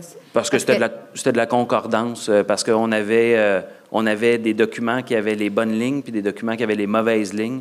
Ils ont juste raccordé, Mme Joyal. Si vous me permettez, il y a eu un ajustement du périmètre urbain, ce qu'on appelle donc la zone qui est conforme à ce que la MRC a mis. Il y avait une petite problématique d'un petit triangle. Okay, on pourra vous le montrer de visu parce que c'est plus, ça va être plus parlant. Fait que quand vous aviez posé la question à savoir s'il y avait du dézonage, c'est pour ça qu'autant Maître Giard que Mme Joyal que moi-même, on était un peu surpris. Après votre question, on a été voir, puis effectivement, c'était juste qu'il y avait un réajustement de quelques mètres par rapport à les lignes, rien de plus. En fait, il y a eu un dézonage Non. parce que vous avez Non. modifié la Non. ligne d'un terrain. Non, c'est exact, c'est ce ça. qu'on vient Ce de n'est dire. pas un dézonage parce qu'un dézonage, on doit passer, comme ils ont expliqué à la Commission de protection du territoire agricole, via la MRC. Une ville ne peut pas faire ça. Ce qu'on a fait, c'est qu'à l'intérieur de la zone, on a rebalisé, dans le fond, ce qu'on appelle le zonage municipal agricole, la petite pointe qui va être plus facile de vous le montrer. On prendra vos coordonnées, le directeur d'urbanisme vous fera parvenir cet extrait-là. On est venu mettre les lignes, dans le fond, superposées avec ce que la MRC a demandé. Donc, ce n'est pas un dézonage. Alors, et c'est le même terrain qu'on parle qui a bonifié de 300 %? Non, c'est pas ce terrain-là. C'est pas ce Il y a terrain-là? une petite partie, mais c'est un petit triangle. OK. Mais dans le fond, ma question le mois passé, c'était est-ce que la ville de Repentigny a dézoné un Non. terrain? Je parle pas Non. de... Non, je la parle pas de- réponse est non. Parce que de En toute fait, légalement, il faut passer devant le CPTAQ. Oui, mais s'il n'est pas zoné par le CTPAQ, là, CPTAQ. s'il n'est pas zoné par lui, mais qu'il est zoné par la ville de Repentigny, c'est la ville de Repentigny qui l'a dézoné. OK, dans le fond, ce que En vous voulez modifiant dire... la ligne. Ce que vous voulez dire, une ville, dans les termes, la ville ne peut pas dézoner, point. Donc, ce que vous voulez dire, c'est qu'on a changé un type de zonage. Parce que tous les terrains dans une ville au Québec ont un zonage. Donc, oui, il y a une modification d'une ligne pour correspondre à ce que la MRC nous demande, parce que tout est balisé. Ça part d'en haut au gouvernement, après ça va à la communauté métropolitaine, ça va à la MRC via le schéma et ça vient dans nos outils, donc au plan d'urbanisme et au règlement de zonage. Et pourquoi ça s'est fait en 2024, à l'automne 2024? Ben, parce qu'on est dans les révisions de schéma présentement, là. On est à cette étape-là. Un schéma d'urbanisation, sa durée de vie moyenne est à peu près d'une quinzaine d'années. Repentigny, la MRC de l'Assomption, on a de quoi être fiers. On est la première MRC qui embarque dans son schéma d'aménagement de 4e génération. On a à peu près 3 MRC au Québec qui sont là-dedans. Beaucoup d'MRC sont encore au premier schéma des années 80. Donc, les règlements, les lois changent. Puis là, ben, on avait des vieux documents qui avaient les pas bonnes lignes. On a juste remis les lignes à la bonne place. Mais ça ne fait pas de dézonage pour autant. OK, parce que ça coïncide un peu avec la demande des promoteurs de... Ça n'a aucun lien. Mais je veux dire, je ne dis pas que ça a un lien. Mais moi, je vous le dis. Moi, je vous dis clairement, ça n'a aucun lien. OK. Puis il n'y a pas de dézonage qui s'est fait. OK, alors vous allez m'envoyer le... Avec plaisir. OK. Je voulais savoir pourquoi le moratoire 90 jours? Parce que quand on fait un... Puis c'est ce que j'essayais d'expliquer tantôt, il faut comprendre qu'on est gouverné par des lois. On est dans un état de droit, n'importe qui peut nous poursuivre. Quand on fait un projet, il faut que ce soit bien fait en respect des règlements et des lois. Et on est à revoir un plan d'urbanisme. Une ville ne peut pas décider de faire un moratoire sur un coup de tête. C'est illégal. Demain matin, une fois que mon plan d'urbanisme est adopté, je ne peux pas décider de faire un moratoire sur telle rue ou telle rue à mon bon plaisir. Parce que le propriétaire privé me poursuivrait avec raison en disant « on m'empêche de jouir à 100 % de mon bien et de mes usages ». Il faut qu'il y ait une logique de pourquoi vous faites un moratoire. Il faut qu'on soit en mesure de l'expliquer au niveau de la loi. C'est justement pourquoi je disais tout à l'heure que même si on nous exige le dimanche à 6h02 d'avoir le « est-ce que vous allez faire un moratoire » puis qu'on nous talonne là-dessus, bien, je ne peux pas donner la réponse parce que je dois me préparer avec nos avocats puis notre greffe pour que si jamais on l'applique puis qu'on aille en cours, qu'on ait des arguments pour ne pas perdre, puis faire perdre de l'argent aux citoyens de Repentigny en frais d'avocat, ça serait plate. Donc, le 90 jours, pourquoi? Parce que c'est la loi, en partant. Et ensuite, pourquoi on est capable de le faire là, le moratoire? Parce qu'on est justement à revoir notre plan d'urbanisme. Donc, la loi nous dit que quand on revoit ou qu'on a l'intention annoncée de revoir le plan d'urbanisme, et vous me corrigerez, maître, mais là, on a le droit de faire une demande de moratoire. C'est ce qu'on a fait pour la rue Notre-Dame. Parce qu'on avait édicté qu'on allait faire un nouveau plan d'urbanisme. Puis dans notre cas, il est long à faire. On a pris 3 ans parce qu'on veut bien le faire puis être sûr qu'il va être bon pour une 20aine d'années au minimum. Mais quand on fait un moratoire, on doit être capable de justifier le pourquoi. Et souvent, la justification, c'est parce qu'on veut revoir notre plan d'urbanisme ou parce qu'on est en travail de revoir notre plan d'urbanisme. Notre plan d'urbanisme, on vise à peu près une adoption vers janvier-février. On pense qu'il va être pas mal terminé, mes excuses, vers la fin de l'hiver. Et là, c'est là que le 90 jours a une logique. Ça nous permet au moins de se rendre jusqu'au plan d'urbanisme, puis d'avoir, suivant les élections, selon qui va être au conseil municipal, bien, le prochain conseil pourra avoir une discussion avec les citoyens pour voir dans le prochain plan d'urbanisme comment on aménage ces secteurs-là. Mais c'est vraiment la raison pourquoi on le fait aujourd'hui, pourquoi on ne pouvait pas l'annoncer la semaine dernière, pourquoi ces 90 jours, c'est clairement inscrit dans la loi, puis c'est codifié. Fait que c'était vraiment la logique. Mais nous, il fallait qu'on se prépare pour qu'on ait des arguments. Est-ce que vous vouliez mentionner? Oui, j'allais juste, en complémentaire, mentionner que même si on est très sensible à l'opinion citoyenne et à la mobilisation citoyenne, on salue les initiatives. Au sens de la loi, c'est pas un critère. Pas dire on va adopter une résolution de contrôle intérimaire ou un règlement de contrôle intérimaire considérant la mobilisation citoyenne. C'est absolument pas au sens de la loi un considérant. Donc, je tiens à le préciser. Merci, maître. Pratique d'avoir un avocat dans l'équipe. Mais effectivement, c'est pas quelque chose qu'on peut plaider en cours. C'est un argument qui se fait facilement abattre. OK. J'avais une autre question. Oui. On en a parlé sur Facebook. Pourquoi, dans le coin du Bourgneuf, le camion de vidange de récupération passe toutes les semaines, puis ailleurs, une fois ou 2 semaines? Il y en a qui vont dire non, c'est pas vrai. Non.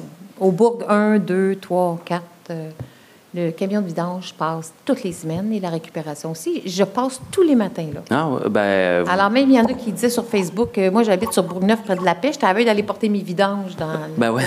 Alors, pourquoi? Ben, c'est là, toujours un paquet de vidanges, là. C'est ben un peu moins pire, là, depuis qu'on en a parlé sur Facebook, mais c'est quand même... On a certaines zones ce qu'on appelle des collectes restreintes, c'est-à-dire qu'il y a des secteurs où c'est difficile d'aller chercher, entre autres, on va dire les poubelles, là, puis aux camions de circuler et d'avoir l'emplacement des poubelles sur les sites. Donc, on doit passer plus régulier. Et c'est souvent des sites où on le fait manuellement. Il y a la même chose, entre autres, sur la rue Notre-Dame, sur la rue Iberville, où on doit le faire manuel. Et ce qu'on fait, c'est souvent des secteurs avec moins des habitations familiales, mais où on a des immeubles à plus grande capacité, mais qui n'ont pas de conteneurs, donc qui sont avec des poubelles conventionnelles. Ah ben vous voyez, j'en ai appris. Ce qui veut dire que je peux aller porter mes sacs de vidange là? Non. On peut faire un appel à tous sur Facebook. Non. Si vous avez des poubelles, allez là. Ils passent toutes les semaines, ils ramassent à la main. Non, mais c'est une question d'équité. Est-ce qu'on paye le même montant? Est-ce qu'ils payent plus que nous? Parce que moi... Bien, écoutez, moi, là, c'est la première fois que j'en entends parler. De la problématique, de la façon dont vous l'exprimez, Mme Joyal, je comprends très bien. Il y a des problématiques parce que c'est la façon que c'est aménagé puis c'est fait. Donc, c'est plus complexe pour certains d'y aller aux 2 semaines. La tarification du service de collecte, tout type confondu, est une tarification et elle est unique. Bon, alors... Mais la même chose pour les commerces, la même chose pour... C'est de cette façon-là, malheureusement, que la loi nous permet de faire Mais nous, ces on a un sac de poubelle à côté, là, où ils ne ramassent pas, alors qu'au Bourgneuf, ils vont tous ramasser les sacs à vidange, des cochonneries, des meubles. C'est vraiment... Bien, ça, c'est ramasse des cochonneries. Le directeur qui est responsable de ce volet-là via la MRC, parce qu'en passant, ce n'est pas un contrat ville, c'est un contrat qui est donné par la MRC. M. Belzile va contacter la MRC puis va s'assurer. On va juste s'assurer à la fin de la séance ou de la période de questions qu'on ait vraiment votre coordonnées courriel. On va vous donner les réponses pour plus clairement, mais laissez-nous le temps de valider avec la MRC qui, elle, est le gestionnaire du contrat. Madame Robillard? Oui, je m'excuse, je vais aller dans l'émotion de la chaise des générations. Les poubelles, c'est un sujet sensible pour tout le monde. On est tous avec nos poubelles.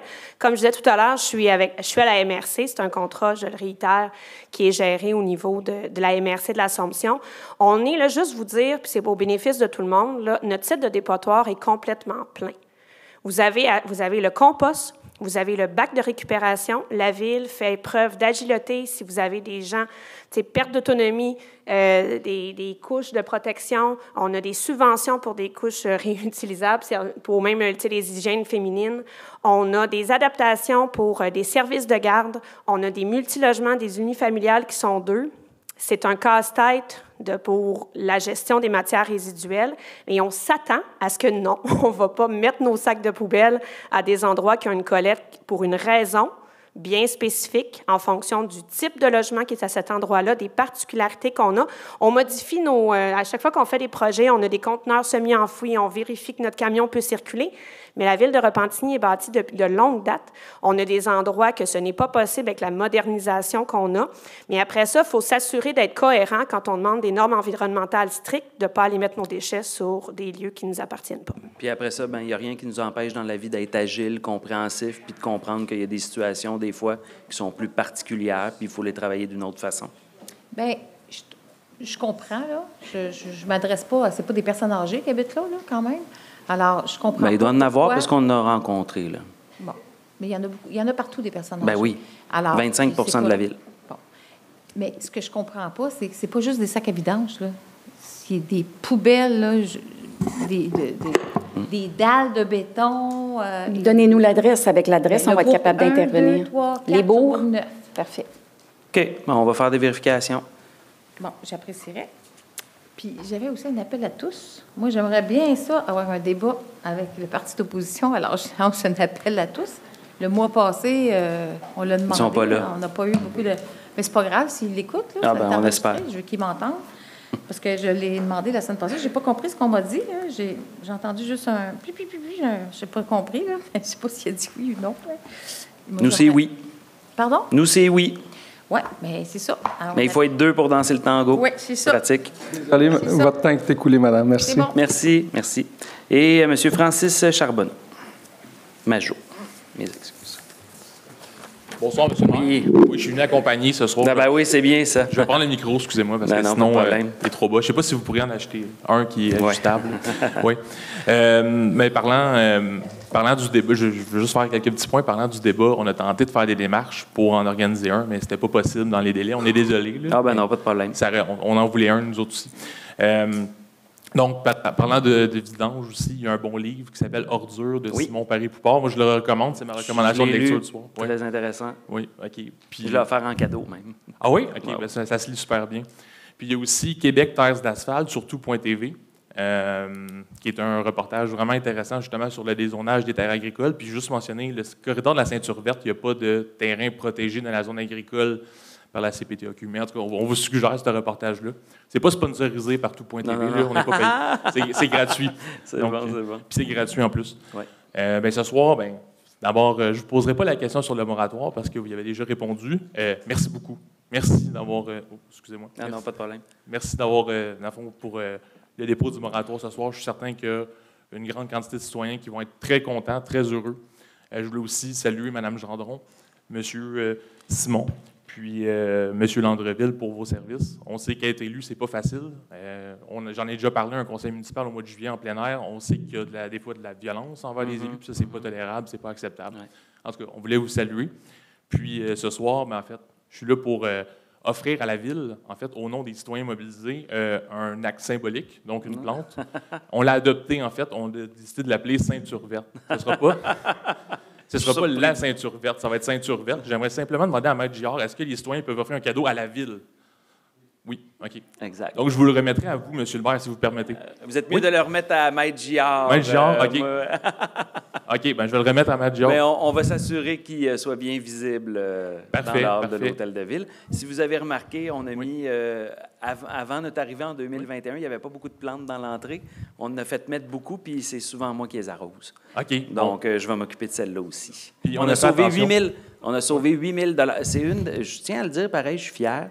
La première coupure que j'ai faite comme maire, c'était la personne qui arrosait les plantes, c'était 8 000 et on a commencé à le faire, puis on le fait en rotation avec les employés. Je trouve que c'est un plus beau geste que les employés. Merci, c'est gentil. Merci à la personne qui a applaudi. Mais je trouve que c'est une belle sensibilisation parce que ça veut dire qu'on s'approprie nos plantes comme employés, puis depuis ce temps-là, bien, ça a poussé énormément. On a beaucoup d'employés qui ont amené des plantes et on a reverdi un peu l'entrée, ça fait du bien. Alors, celle-ci trônera fièrement. Parfait, on vous l'appelle, puis son nom, c'est Ceinture Verte. On l'a baptisé, c'était vraiment important. Puis on sait que là, je suis content d'entendre ça parce qu'on sait que les ressources de la ville sont limitées. Elles nécessitent peu d'entretien. Hey, merci.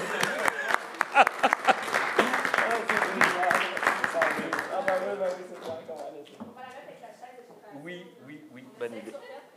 Et voilà. Puis, en fait, je pose une question, donc êtes-vous content? Vraiment. OK. Merci, monsieur le maire. Merci.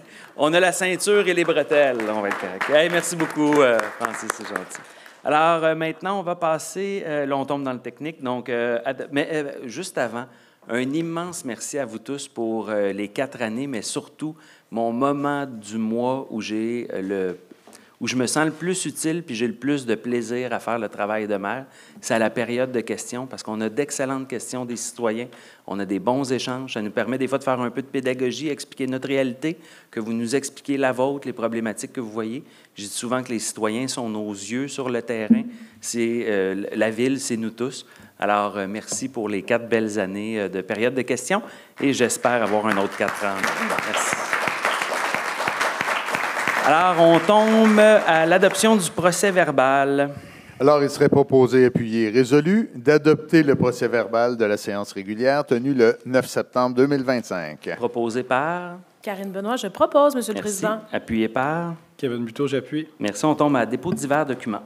Le Conseil municipal prend acte du dépôt de divers documents, à savoir 2 procès-verbaux du comité exécutif, soit ceux du 3 et du 17 septembre, ainsi que une résolution du comité exécutif qui est une liste de contrats de 2 000 de plus de 2 000 totalisant plus de 25 000 par co-contractant pour les périodes 1 à 8 de l'année. Parfait, merci. Alors, on va passer au dossier d'urbanisme, le point 7.1.1. Alors ici, il s'agit d'une dérogation mineure. C'est une dérogation mineure qui a déjà été adoptée le mois dernier. Ici, on la ramène pour modifier une condition qui avait été imposée à l'effet que la plantation d'arbres devait être prévue entre le nouveau débarcadère des parents et la rue. Et finalement, il s'était exigé qu'elle soit faite dans une bande de verdure, plutôt entre ce nouveau débarcadère-là et le débarcadère existant pour autobus. Il s'avère cependant que ce n'est pas une bande de verdure, mais bien un trottoir de béton qui est emprunté par les élèves. Alors, en partant, on n'implantera pas les arbres là. Donc, il convient de modifier cette condition. Alors, il serait proposé, appuyé et résolu que la condition relative à la plantation d'arbres de la résolution CM 216-09-09-25 soit remplacée par conditionnellement à ce que la plantation d'arbres prévue entre le nouveau débarcadère parent et la rue soit plutôt effectuée dans la bande de verdure entre les débarcadères existants et le mur avant du bâtiment. Parfait, merci. Alors, un proposeur et un appuyeur. Votre permission, Madame la mairesse suppléante, il faut demander s'il y a des questions dans la salle. Est-ce qu'il y a des questions dans la salle, des gens qui seraient concernés? Non. Merci. Alors, un proposeur, un appuyeur. Jennifer Robillard, je propose. Kevin Buteau, je vais appuyer pour un meilleur résultat au niveau de la plantation. Merci. Alors, il n'y a pas de point au point 7.2, 7.3, PIA. Je vais y aller en bloc. Effectivement. Alors, le premier PIA serait à l'effet d'approuver le document daté du 12 mars 2025 et le montage visuel daté du 3 septembre 2025 concernant le remplacement des fenêtres du bâtiment principal à usage commercial sur l'immeuble situé au 397 rue Notre-Dame, tel que déposé. Pardonnez-moi, je prends une petite note. Le second, qui se situe au 25 et 27 rue Lafleur. Ça consiste à approuver les plans de construction datés du 4 août 2025 concernant la rénovation du bâtiment principal à usage d'habitation trifamiliale isolé sur l'immeuble situé au 25 et 27 rue Lafleur, tel que déposé. Et enfin, le prochain cas vise le 21 rue de Lyon. Il consiste à abroger la résolution CM 275-10-09-24 qui approuvait un PIA précédemment et on remplace par de nouveaux plans d'implantation datés du 14 août 2025 et des plans de construction datés du 15 août 2025 concernant l'agrandissement du bâtiment principal à usage industriel et l'aménagement extérieur sur l'immeuble situé au 21 rue de Lyon, à la condition de déposer une garantie financière de 5 000 $ pour la réalisation des aménagements paysagers.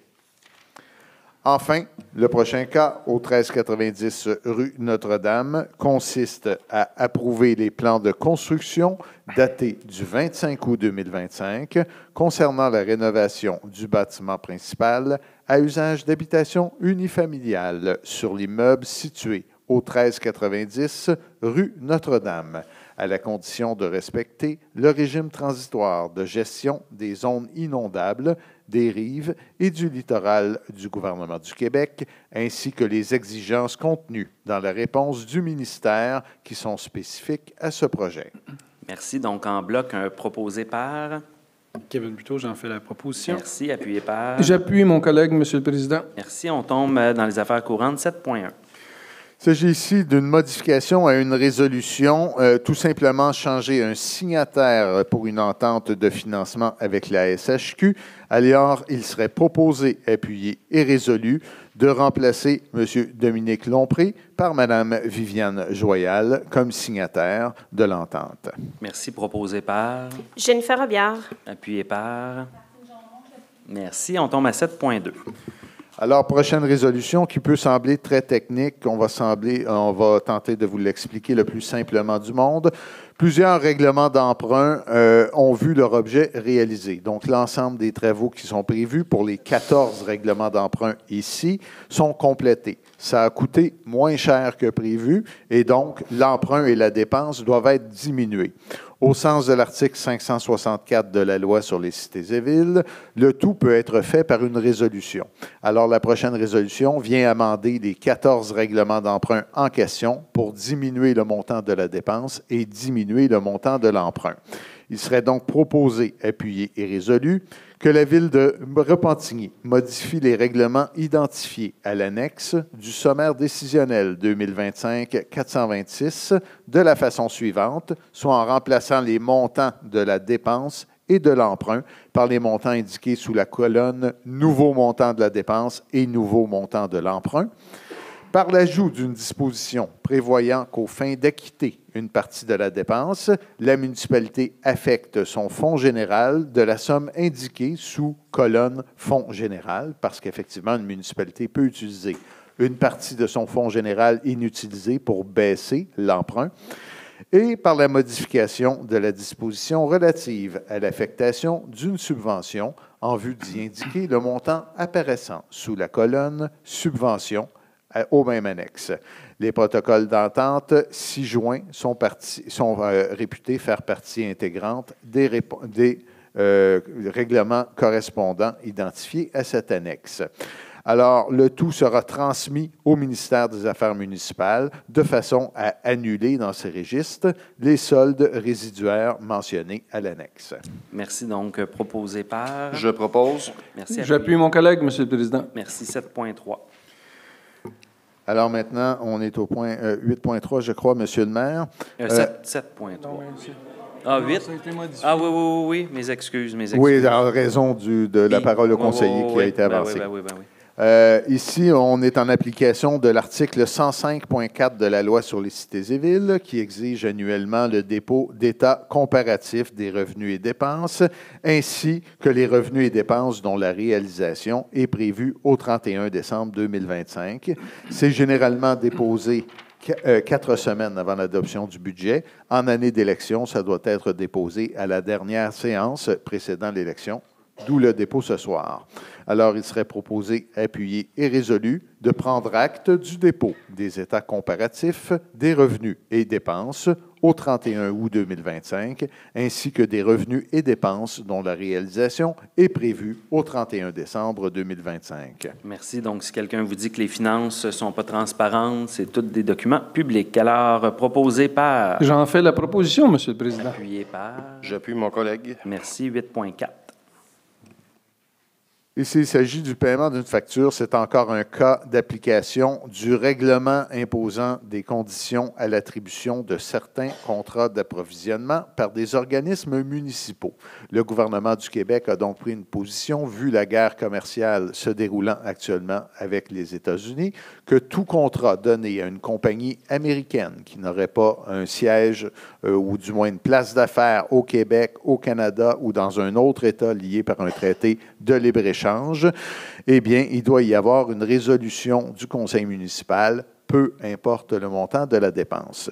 Il s'agit ici d'autoriser le paiement de la facture de Murph Incorporé, MURF, pour ceux que ça intéresse, pour l'ajout d'une licence logicielle Murph AI. Donc, c'est une application d'enregistrement des menus téléphoniques. On trouve difficilement une application de remplacement disponible qui ne serait pas fournie par une compagnie américaine pour un montant total de 1 298,22 taxes incluses. C'est pas de gaieté de cœur, mais proposé par... Et je vais le proposer, Merci de vous sacrifier. Oui. Je vais appuyer, M. le maire. Merci de vous sacrifier aussi. Donc, 8.5. Très bien. On est ici dans l'octroi d'un contrat d'entretien ménager pour l'Hôtel de Ville et la Bibliothèque Robert-Lucier. Le contrat, suite à l'appel d'offres, serait donc octroyé à la firme Entretien ménager Zepeda pour un prix unitaire apparaissant au bordereau de prix pour un montant total approximatif de 228 152,94 incluant les taxes, pour une période d'1 an, puisque c'est la plus basse soumission reçue.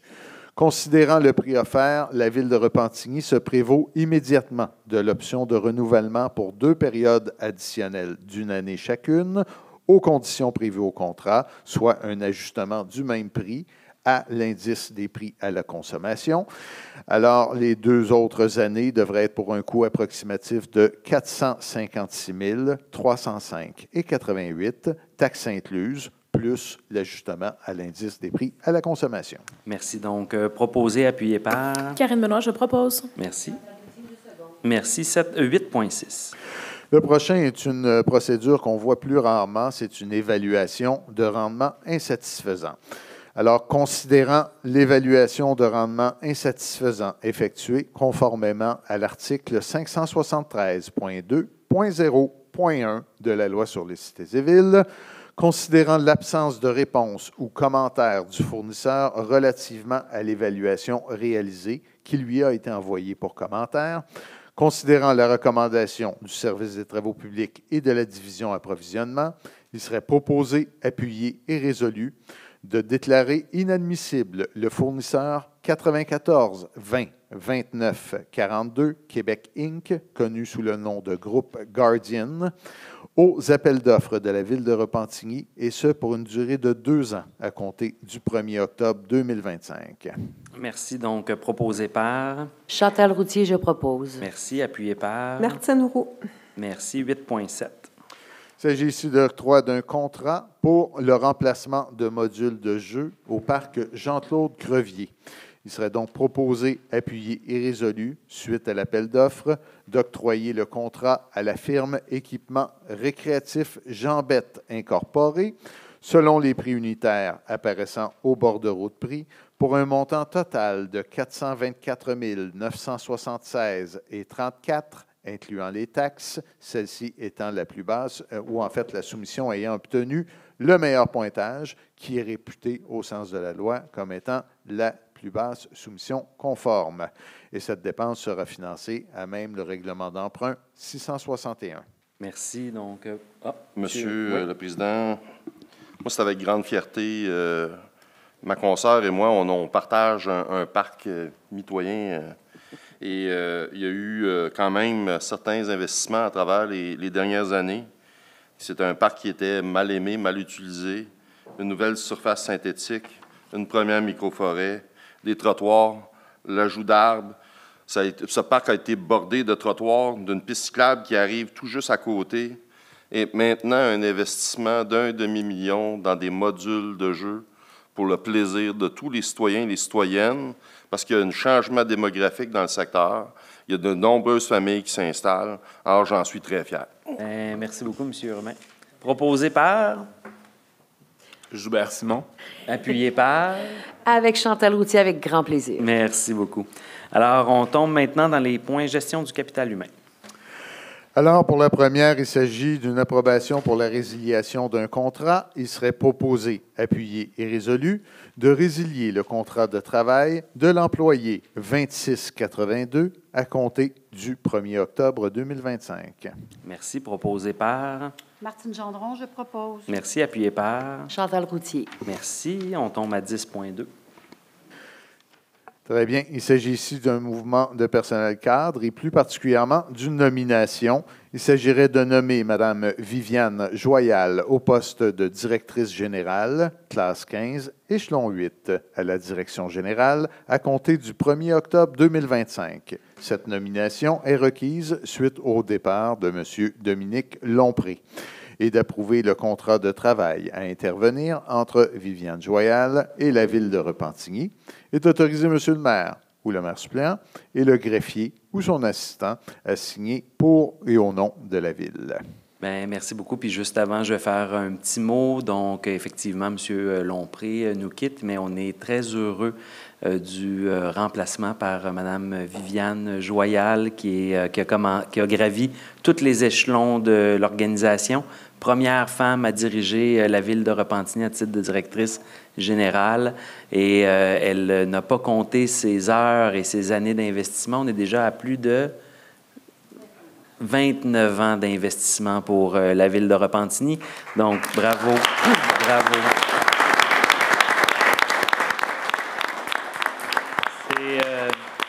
C'est une femme transparente, déterminée, qui répond rapidement autant aux citoyens qu'à l'administration, qu'aux conseillers. Une femme dévouée qui n'aura pas peur des défis. Donc, encore une fois, Viviane, mes sincères félicitations. Ça va être un bonheur dans l'espérance de pouvoir collaborer avec toi les 4 prochaines années. Donc, merci beaucoup pour tout ce que tu as fait. Puis on remercie bien sûr M. Lompré, là, donc, avec qui on avait déjà convenu là, qu'on faisait un mandat.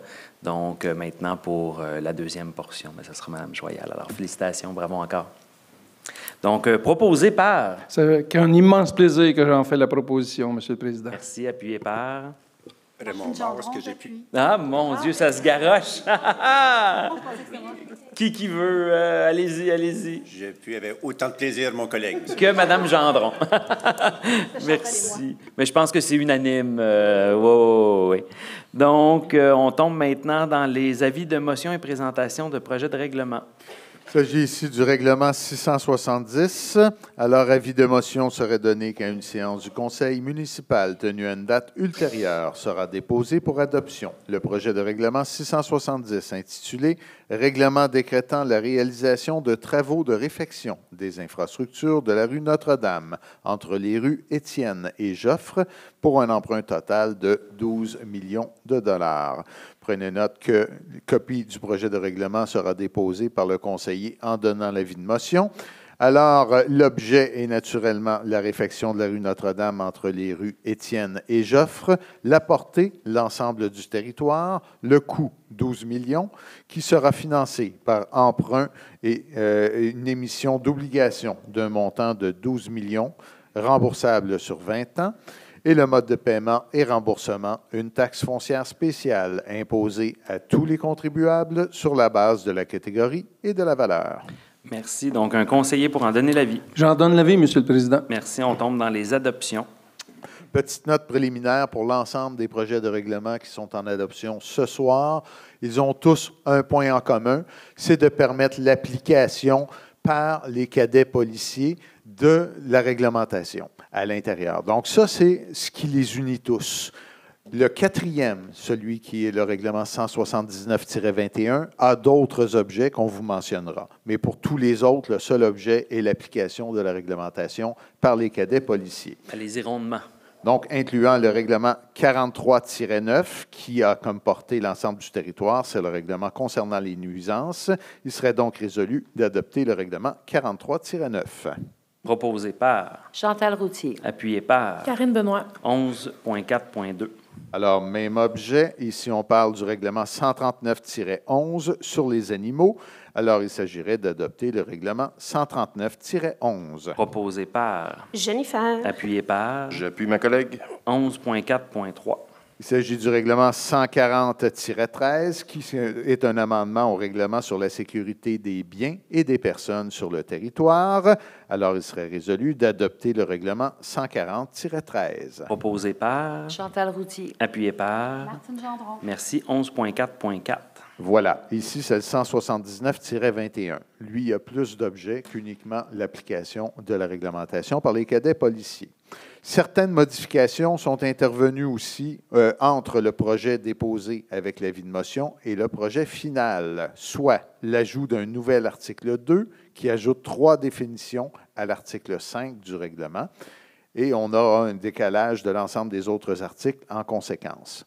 On clarifie le texte de l'article 10 du projet, qui est l'ancien article 9, pour bien préciser que les stationnements alternatifs ne sont accessibles que lors des opérations d'entretien hivernal. Et on clarifie l'interdiction de stationner incluse à l'article 12, soit l'ancien article 11. Donc, les objets du projet de règlement. On précise diverses définitions, on en a même ajouté 3 nouvelles. On modifie la période maximale de stationnement continu sur un chemin public, et on applique aussi cette période aux places publiques. On ajuste les montants facturés pour un remorquage de véhicules stationnés en contravention du règlement et pour le remisage de cas échéants. On abroge l'infraction distincte de celle du Code de la sécurité routière en ce qui concerne le stationnement dans un espace de stationnement pour personnes handicapées sans la vignette. On clarifie l'autorisation de stationnement d'hiver dans les stationnements municipaux lorsque le stationnement est prohibé sur rue pour les opérations d'entretien hivernal. On clarifie l'interdiction de véhicules commerciaux sur les places publiques.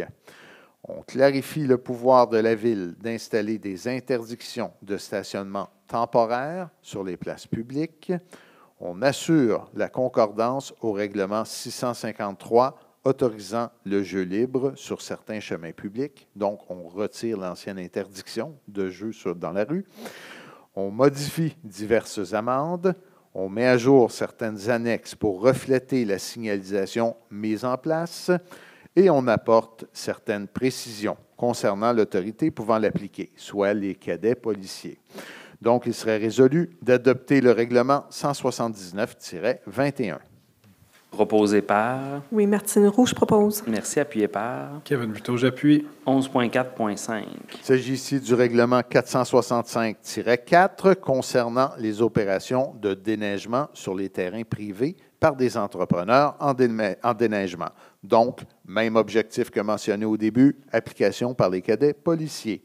Il serait donc résolu d'adopter le règlement 465-4. Merci. Proposé par Joubert Simon. Merci. Appuyé par Chantal Routier. Merci. 11.4.6. Il s'agit du règlement 480-3 concernant la gestion des matières résiduelles sur le territoire de la Ville. Encore une fois, application par les cadets policiers. Il serait donc résolu d'adopter le règlement 480-3. Merci. Proposé par Raymond Mars, Monsieur le Président. Merci. J'appuie mon collègue, Monsieur le Président. Merci. 11.4.7. Il s'agit du règlement 665-1 qui concerne la rampe de mise à l'eau municipale du parc Saint-Laurent avec vignette obligatoire, application par les cadets policiers encore une fois. Il serait résolu d'adopter le règlement 665-1. Merci. Proposé par Karine Benoît, je propose. Appuyé par Jennifer Robillard. Merci. On tombe à 11.6 dans les avis d'intention et contrôle intérimaire. Alors, celle-ci sera un peu plus longue. Alors, attendu qu'en vertu du second alinéa de l'article 111 de la Loi sur l'aménagement et l'urbanisme, la Ville de Repentigny peut se prévaloir des dispositions relatives au contrôle intérimaire lorsqu'elle a manifesté son intention de réviser son plan d'urbanisme. Attendu que le Conseil municipal a mandaté la firme BC2 lors de la séance du 11 avril 2023 afin de réviser son plan d'urbanisme et refondre sa réglementation d'urbanisme. Attendu que le Conseil municipal a manifesté son intention de réviser son plan d'urbanisme lors de la séance du 13 juin 2023. Attendu que le Conseil souhaite exercer un contrôle intérimaire qui encadrera, pendant la durée du processus de révision du plan et de la réglementation d'urbanisme, la réalisation des constructions susceptibles de compromettre la mise en œuvre des orientations et l'application des moyens qui seront inscrits dans les plans et règlements d'urbanisme révisés. Attendu que certains projets transforment durablement les caractéristiques paysagères et humanisées des milieux de vie et soulignent l'importance de dresser un bilan et de réviser, s'il y a lieu, certaines règles reliées à l'insertion, à l'intégration et l'harmonisation des projets de développement et de redéveloppement au tissu urbanisé existant. Attendu que l'acceptabilité sociale exprimée de moult façons à travers la rétroaction des citoyens envers divers projets de construction ayant fait l'objet de plans particuliers de construction, de modification ou d'occupation d'un immeuble fait ressortir le besoin de poursuivre la conversation citoyenne déjà amorcée, de réexaminer certaines composantes des orientations d'aménagement proposées, entre autres au niveau de la cohabitation de la zone agricole et de la zone urbaine, et de reviser certaines composantes de la réglementation assurant la mise en œuvre de la vision d'aménagement inscrite au plan d'urbanisme afin d'améliorer la résilience du territoire en lien avec les différents aléas climatiques. Attendu qu'ultimement, les objectifs sont de s'assurer que le développement urbain de Repentigny se fasse dans le respect des caractéristiques du territoire et de la capacité de support du milieu. Attendu que la révision du plan d'urbanisme permet d'approfondir la caractérisation des paysages humanisés et naturels qui marquent l'imaginaire des citoyens et participent à leur profond attachement au territoire et à leur milieu de vie, et d'élaborer des mécanismes de mise en valeur appropriés. Attendu que certaines caractéristiques des milieux ou composantes territoriales ou anthropiques pourraient potentiellement être substantiellement modifiées, et cela de façon parfois irréversible, et cela en conformité de la réglementation en vigueur. Attendu que, d'ici à ce que le processus de revision du plan et de la réglementation d'urbanisme soit dûment complété, le Conseil juge prudent d'instaurer un contrôle intérimaire permettant d'exercer ou moduler un effet de gel sur l'aménagement et le développement de certaines parties du territoire. Attendu les critères 1.4.1 intitulés « Respect des limites actuelles du territoire agricole » et 1.4.2, réduction de 10 % de la superficie globale des terres en friche et sous-utilisées à des fins agricoles à l'échelle du territoire agricole métropolitain de l'orientation 1, intitulée Un Grand Montréal avec des milieux de vie complets et durables, du plan métropolitain d'aménagement et de développement révisé de la communauté métropolitaine de Montréal, adopté le 9 juin 2025.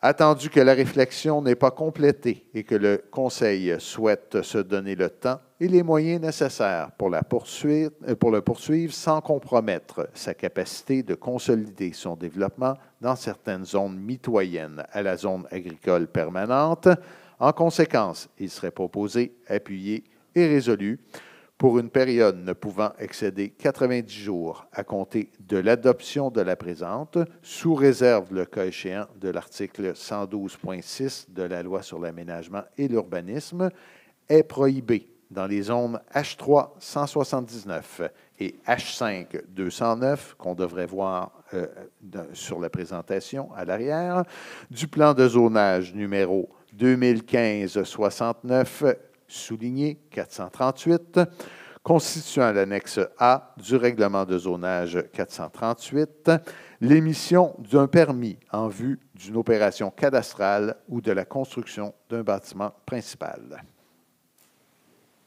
Merci beaucoup, Maître Giard, d'avoir travaillé en...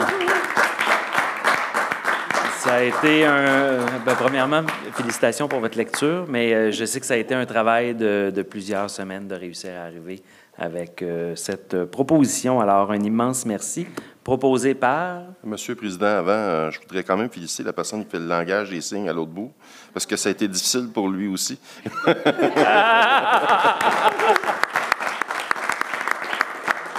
Belle remarque. Alors, pour ce dernier point de ce dernier conseil de notre mandat, je vais le proposer, Monsieur le Président. Bien, merci beaucoup. Appuyé par... Kevin Buteau, j'appuie et je m'attends à ce que tous les citoyens qui sont sensibilisés à cette question-là prennent acte de la position du Conseil puis de ce que le Conseil a fait ici ce soir. Donc, je m'attends à ce que le message puisse percoler de la bonne façon, puisse être rapporté de la bonne façon. Comme l'eau a percolé dans la Saint-Sauveur. Merci, merci beaucoup.